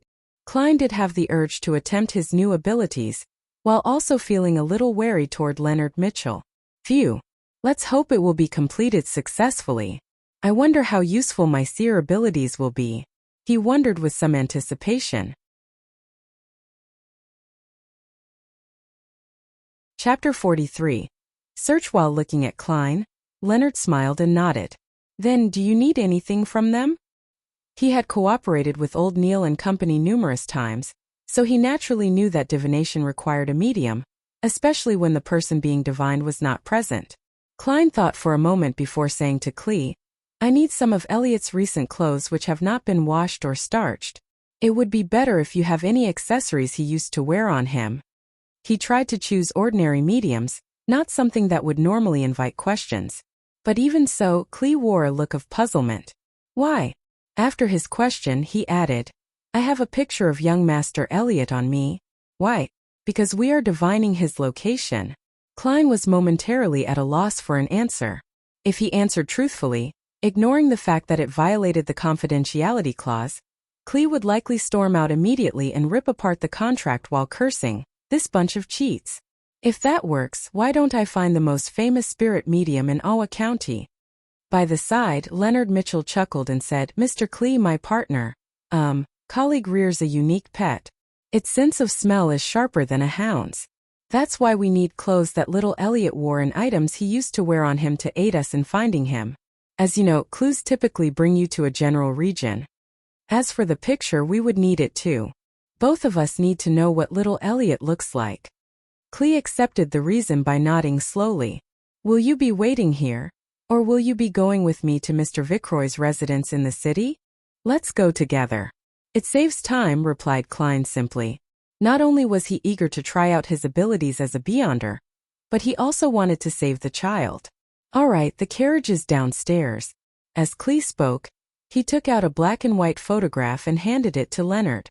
It was a picture of Elliot Vickroy alone. He was about 10 years old with rather long hair that nearly covered his eyes. There were obvious freckles on his face and he did not seem to stand out. Leonard glanced at it and handed it to Klein. Klein took a careful look and placed the photograph into his pocket. Then, he took his cane and put on his hat. He followed the two out of Blackthorn Security Company and boarded the carriage downstairs. The carriage's interior was rather spacious. It was lined with thick carpet and a tiny table to rest items on. As Klee was around, Klein and Leonard did not say a word. They quietly took in the experience of traversing the pooling roads in a carriage. The carriage driver is quite good. Leonard broke the silence after some time with praise and a smile. Yeah. Klein answered perfunctorily. Klee forced a smile and said, Your compliments are his honor. We will be there soon. As they were afraid of alerting the kidnappers, the carriage did not stop at the Vickroy's residence. Instead, it stopped at the side of a nearby street. Klee held an umbrella and returned along. After waiting for some time, Leonard talked to Klein again. My surmise the last time was not without a goal. I was just trying to tell you that the notebook will definitely appear again. Perhaps it might be soon. That really isn't a happy surmise. Klein used his chin to gesture towards the carriage driver outside, indicating that he did not wish to discuss sensitive topics with outsiders around. Leonard whistled and turned his head to look out the window. He saw raindrops streak across the glass, leaving behind blurry marks. It made the world outside a complete blur. After a while, Klee returned with a bag of items. Since he walked in a hurry, the edge of his trousers were soiled and his shirt front was slightly wet. These are the clothes young Master Elliot wore yesterday. This is the storm amulet he used to wear. Klein took it and glanced at it. He discovered it to be a miniature gentleman's formal suit, a small shirt, vest, bow tie, etc. And the storm amulet was made of bronze. It was carved with symbols representing gales and sea waves, but they did not trigger Klein's perception. I'll recount in detail the incidents leading up to young Master Elliot's kidnapping. Hopefully, it will let you find him easier. Clee sat down and described the nightmare that happened in the morning, hoping that the helpers he went through great trouble to hire would be of help. Klein and Leonard held no interest in the specifics. All they cared about was the number of kidnappers if anything unusual had happened, or if they had any weapons. 3. Normal, armed with firearms. After obtaining the desired information, they bade Clee farewell and hired a two-wheeled light carriage. Unlike public carriages, private hire carriages were either four-wheeled or two-wheeled. They were charged either by time or distance. The latter was at 4 pence a kilometer in the city and 8 pence a kilometer outside. The former cost 2 solely per hour or part thereof. After the first hour, there were additional charges of 6 pence every 15 minutes. In inclement weather or if the customer needed to go faster, the fare could even be higher. Klein had heard from Azek that in the capital Backlund, these carriage drivers were famous for quoting outrageous prices. To him, taking a private carriage was quite a luxury.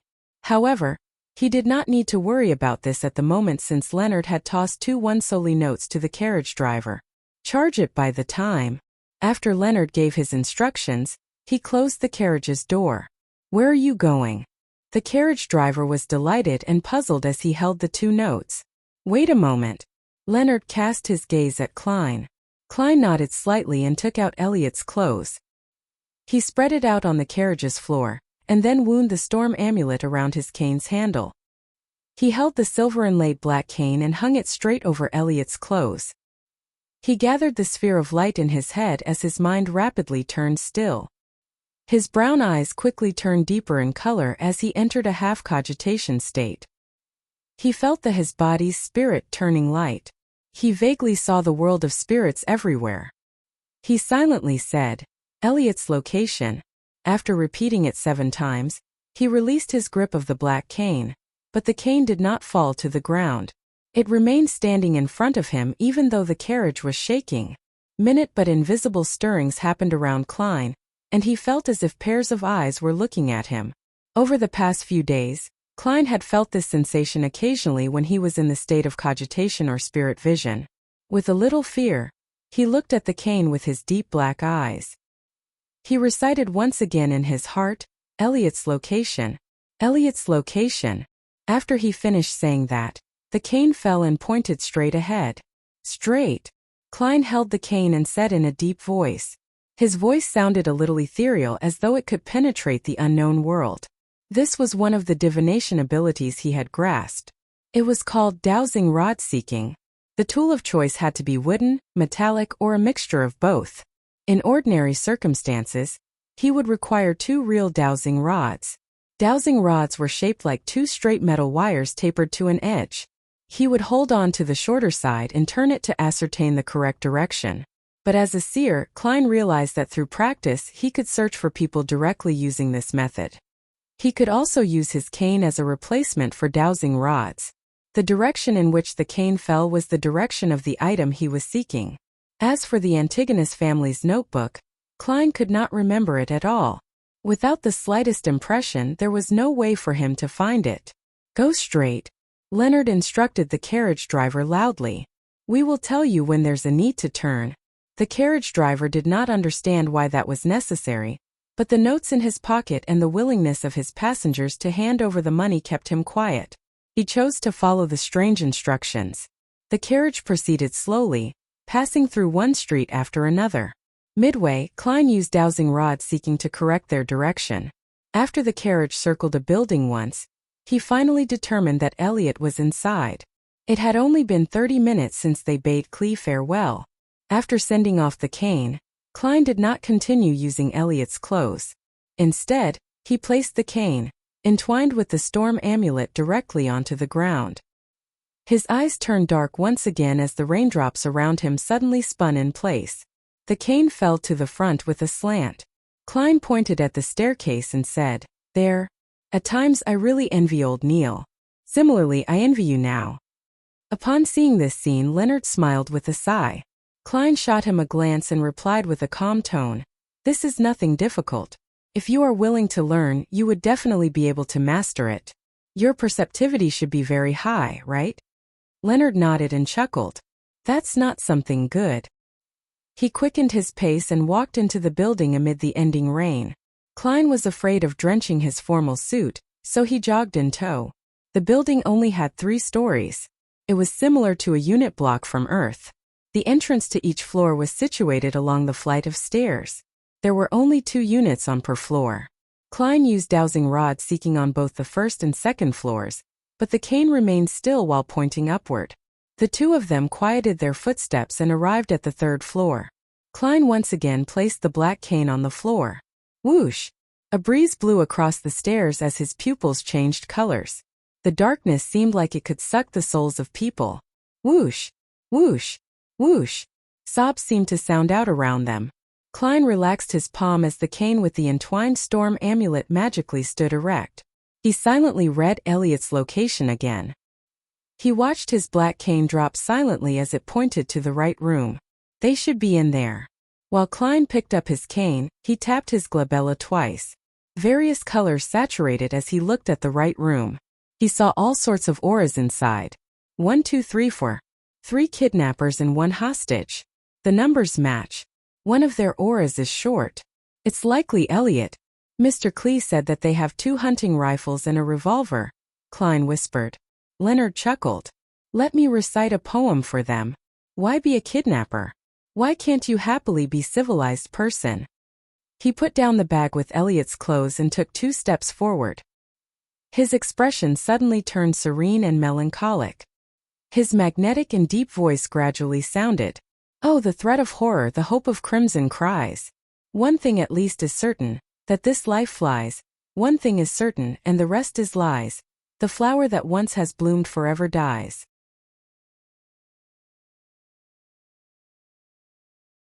Chapter 44. Fate. Leonard's singing sounded like a lullaby as it lightly resounded through the doors and into the winding wooden stairwell.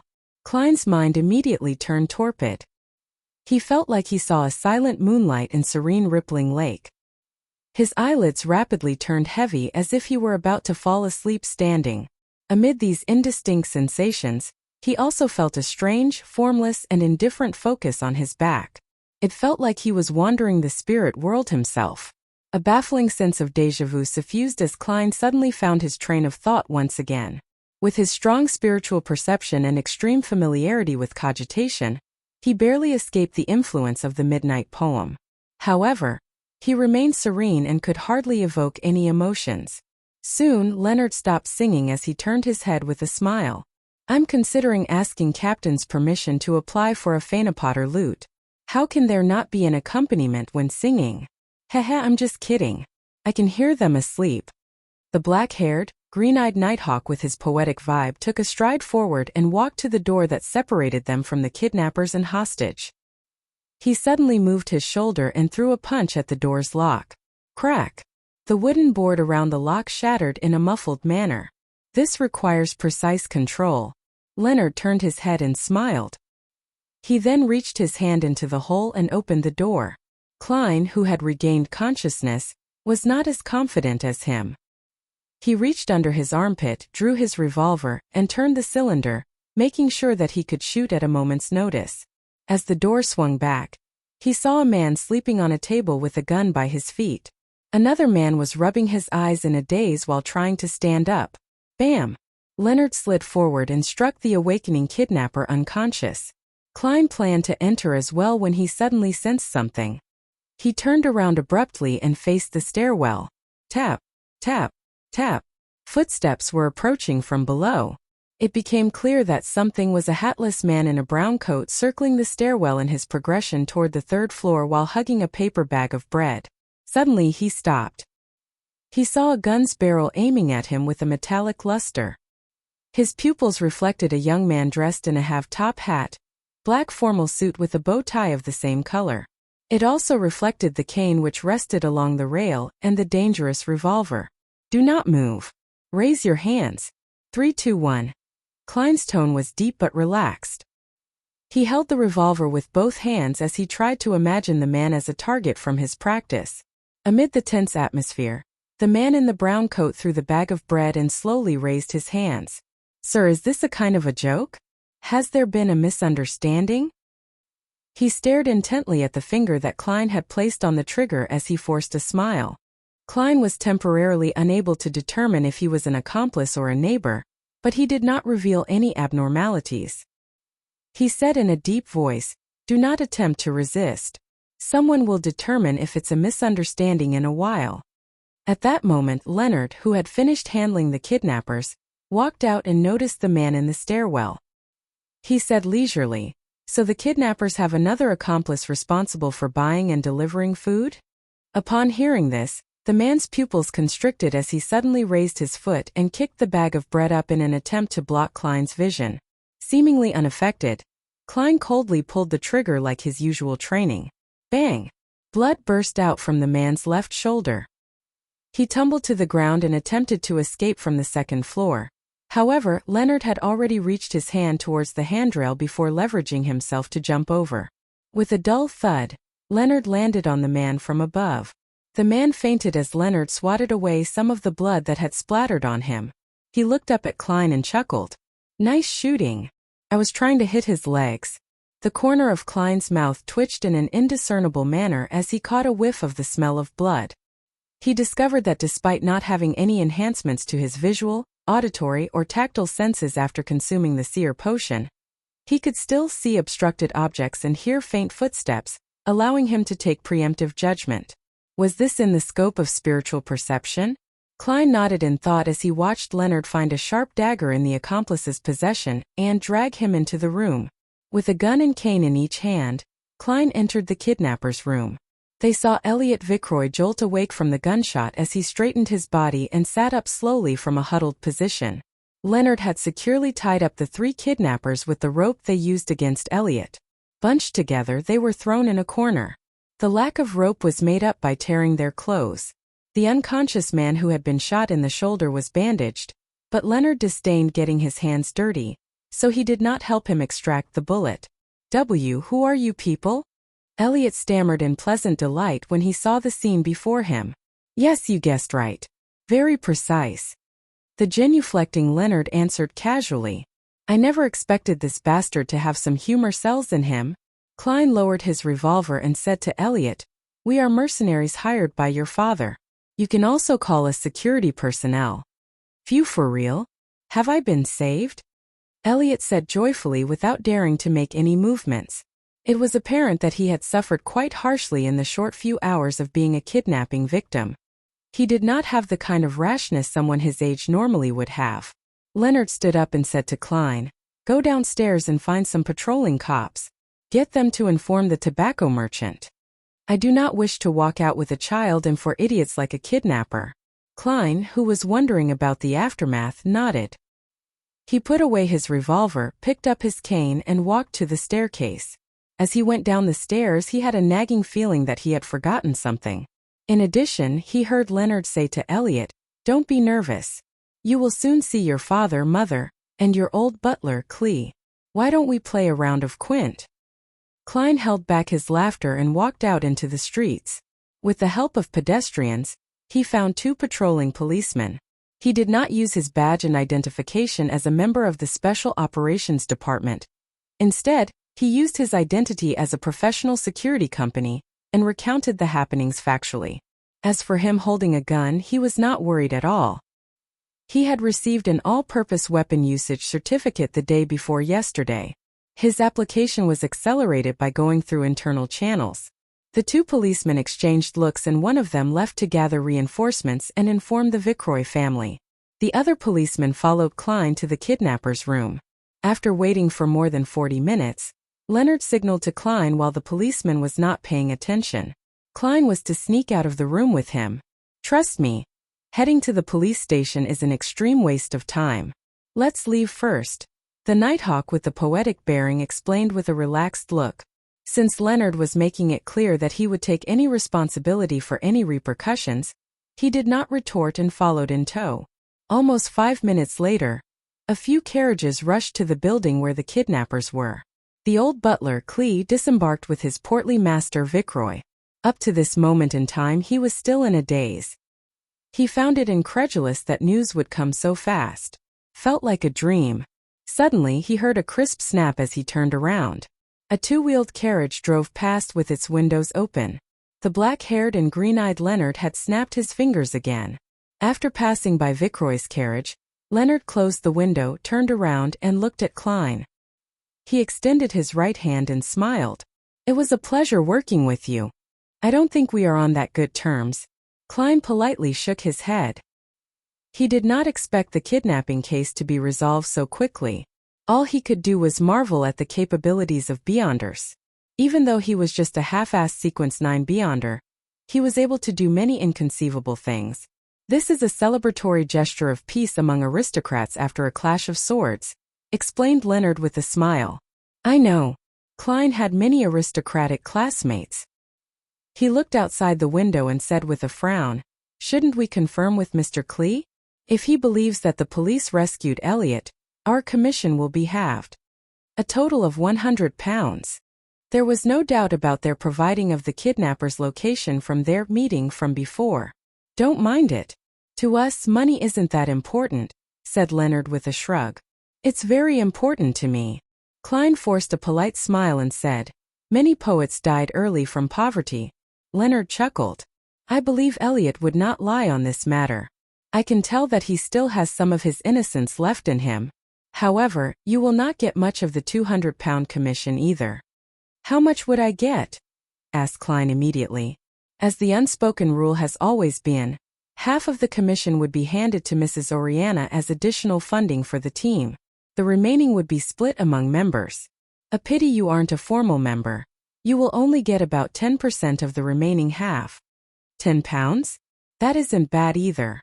Klein pretended to feel the pinch as he asked, "Aren't you worried that the kidnappers will realize that they were under the influence of a Beyonder's powers after they wake up?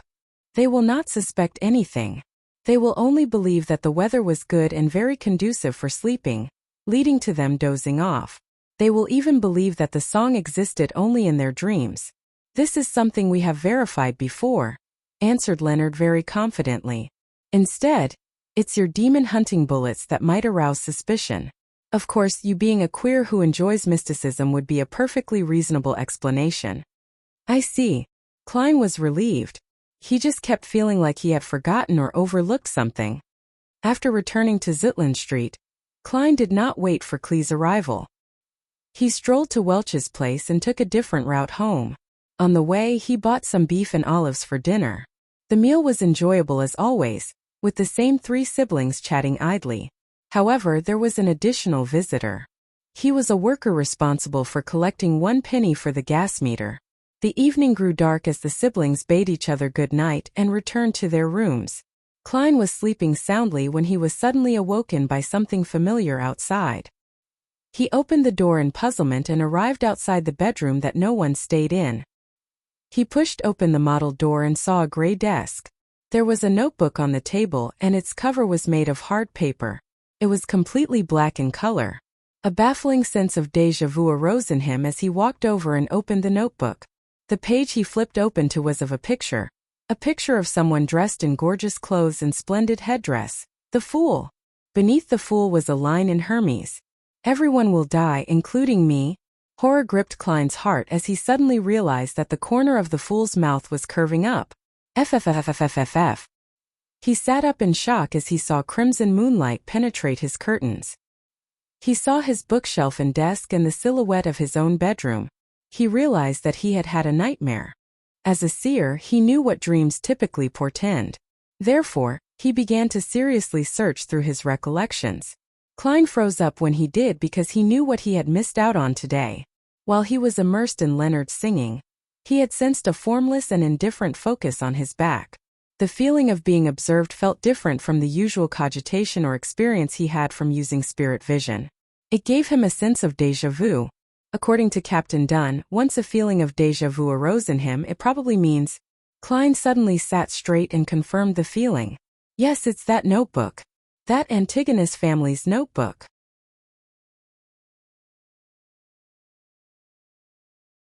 Chapter 45. Returning the Antigonus notebook is in the apartment across the kidnappers. Although it was very coincidental, Klein believed that his intuition was correct. He immediately got out of bed and rapidly changed out of the old clothes he usually wore to bed. He picked up a white shirt beside him and draped it on, quickly buttoning from top to bottom. 1, 2, 3. He suddenly realized that he was missing buttons. The left and right sides did not seem to match. On careful look, Klein realized that he had made a mistake buttoning the first button, causing the shirt to warp. He shook his head helplessly before taking a deep breath and slowly breathing out, using some of his cogitation techniques to restore his calm. After putting on his white shirt and black trousers, he barely managed to wear his armpit holster steadily. He pulled out the revolver he hid under his soft pillow and holstered it. Without time to tie a bow tie, he draped his formal suit on and with a hat and cane in each hand, he walked to the door. After putting on his half-top hat, Klein gently twisted the door handle and walked into the corridor.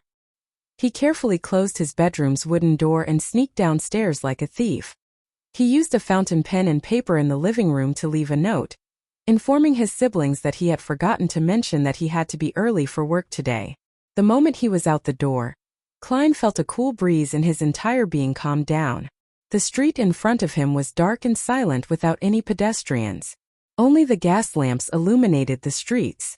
Klein took out his pocket watch from his pocket and snapped it open. It was just 6 in the morning and the crimson moonlight had not completely faded away. However, there was a hue of sunrise over the horizon. He was just about to seek out an expensive for-hire carriage when he saw a 2-horse, 4-wheeled trackless carriage approaching him. There are public carriages this early in the morning? Klein was puzzled as he went forward and waved for it to stop. Good morning, sir. The carriage driver stopped the horses skillfully. The ticketing officer beside him had his hand to his mouth while yawning. To Zutland Street. Klein scooped out 2 pennies from his pocket and 4 halfpence. For pence, the ticketing officer replied without any hesitation. After paying for the ride, Klein got onto the carriage and found it empty. It exuded a clear loneliness amid the dark night. You are the first one, said the carriage driver with a smile. The 2 brown horses widened their pace as they proceeded briskly. To be honest, I never imagined there to be a public carriage so early in the morning. Klein sat near the carriage driver and made idle chatter to divert his attention and relax his tense mind. The carriage driver said in a self-deprecating manner, from 6 in the morning to 9 at night, but all I earn is £1 a week. Are there no breaks? Inquired Klein in bafflement. We take shifts to rest once a week. The carriage driver's tone turned heavy. The ticketing officer beside him added, we are in charge of plying the streets from 6 to 11 in the morning. Following that, we have lunch and an afternoon break. Near dinner time, which is 6 in the evening, we replace our colleagues. Even if we do not need rest, the 2 horses will need it. It wasn't anything like that in the past. There was an accident that should not have happened. Due to fatigue, a carriage driver lost control of his carriage and it toppled. It resulted in us having shifts. Those bloodsuckers would never become this kind so suddenly otherwise. The carriage driver scoffed. Under the illumination of dawn, the carriage drove towards Zutland Street and picked up 7 to 8 passengers on the way. After Klein was less tense, he did not converse further. He closed his eyes and recalled the experiences from yesterday, hoping to notice if he had forgotten anything. By the time the skies were bright when the sun was fully up, the carriage finally arrived at Zutland Street. Klein pressed his hat with his left hand and briskly jumped off the carriage. He quickly stepped into 36, Zutland Street and arrived outside Blackthorn Security Company after going up the flight of stairs. The door was still closed and had yet to open. Klein took out the ring of keys by his waist and found the corresponding brass key, and inserted it into the keyhole and twisted it. He pushed forward as the door slowly opened. He saw the black-haired, green-eyed Leonard Mitchell sniffing at a recently popular cigarette. To be honest, I prefer cigars. You seem to be in a rush? The poet-like Nighthawk asked in a relaxed and cozy manner. Where's Captain? Klein asked instead of answering. Leonard pointed at the partition. He's in the office. As an advanced sleepless, he only needs 2 hours of sleep in the day. I believe it's a potion those factory owners or bankers would like the most. Klein nodded and quickly passed through the partition. He saw that Dunn Smith had opened the door to his office and he was standing at its entrance. What's the matter? Dressed in his black windbreaker, he held a golden-laid cane with a solemn and stern expression. The feeling of déjà vu came to me. It should be the notebook. The Antigonus family's notebook. Klein tried hard to make his answer clear and logical. Where was that? Dunn Smith's expression did not have any obvious changes. However, Klein's intuition told him that a clear and invisible stir had happened in him.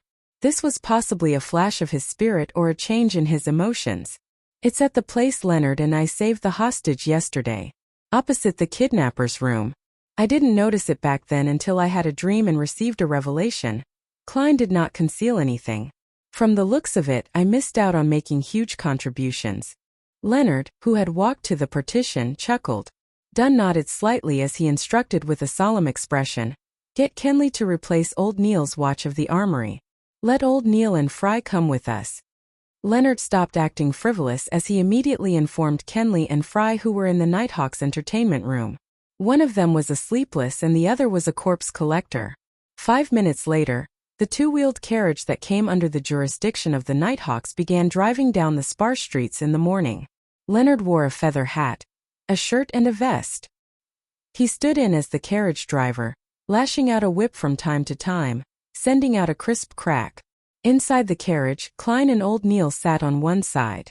Facing them were Dunn Smith and Fry. The corpse collector's skin was so white it looked like it either had not been under the sun in a very long while or he had a severe blood deficiency. He looked to be in his 30s with black hair and blue eyes. He had a high nose bridge and his lips were very thin. He had a cold and dark demeanor and had a faint smell from often touching corpses. Repeat the situation again in detail. Dunn adjusted the collar of his black windbreaker. Klein stroked the hanging topaz in his sleeve as he began from their mission commissioning until the dream. By the side, old Neil chuckled. Your fate seems to be entwined with that Antigonus family's notebook. I never expected you to meet it in such a manner. That's right. Isn't this too much of a coincidence? Thankfully, Leonard just mentioned that there was no indication of hidden factions of mysterious powers at play from the preliminary investigations of Elliot's kidnapping. It was solely a crime motivated by money. Otherwise, I would really suspect if someone had deliberately arranged for this to happen. Klein found the situation rather curious. It was too coincidental. Dunn did not express his ideas as he was in deep thought. Likewise, corpse collector Fry maintained his silence in his black windbreaker. Only when the carriage stopped at the building mentioned by Klein was the silence broken. Let's go up. Klein, you and old Neil walk behind. Be careful, very careful. Dunn got off the carriage and pulled out a strange revolver with a clearly long and thick barrel. He stuffed it into his right pocket. All right. Klein did not dare take point.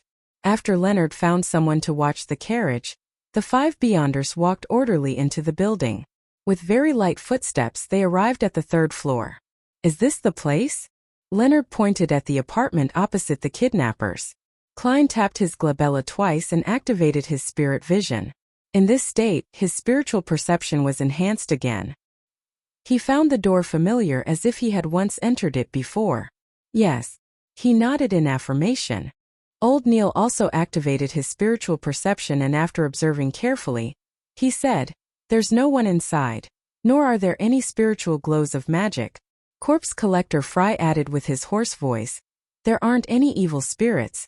He could see many spiritual bodies, including evil spirits and restless wraiths, even without activating his spirit vision. Leonard took a step forward and, like yesterday, punched the door's lock. This time not only did the surrounding wood shatter, even the door lock flew and fell noisily to the ground. Klein seemed to feel an invisible seal instantly vanish. Immediately following that, he caught a whiff of an intense stench. Corpse, a rotting corpse, Fry described coldly. He did not appear to suffer from nausea. Dunn reached out his black-gloved right hand and pushed open the door slowly. The first thing that they saw was a chimney. For early July, there was an abnormal heat emanating the room. In front of the chimney was a rocking chair. Sitting on it was an old woman dressed in black and white. Her head hung low. Her body was abnormally large. Her skin was blackish-green and swollen. It felt like she would explode from a simple prod, spewing a foul rotting stench from within. As maggots and other parasites squirmed between her flesh, blood, and rotting juices or clothes and wrinkles, they appeared like points of light in spirit vision. They seemed to cling close to an extinguished darkness. Pa! Pa! The old woman's eyeballs dropped to the floor and rolled a few times, leaving behind a yellowish-brown streak. Klein felt disgusted and being unable to tolerate the putrid stench any longer. He bent over and puked. You're tuning into the Li Mei's Wuxia Whispers YouTube channel. We're so grateful for your support, and don't forget to subscribe to join us on this incredible journey through captivating stories. Your generosity through donations truly makes a world of difference, as it's the primary source of revenue that allows me to expand and enhance this channel for you. Thank you from the bottom of my heart for being a part of this adventure.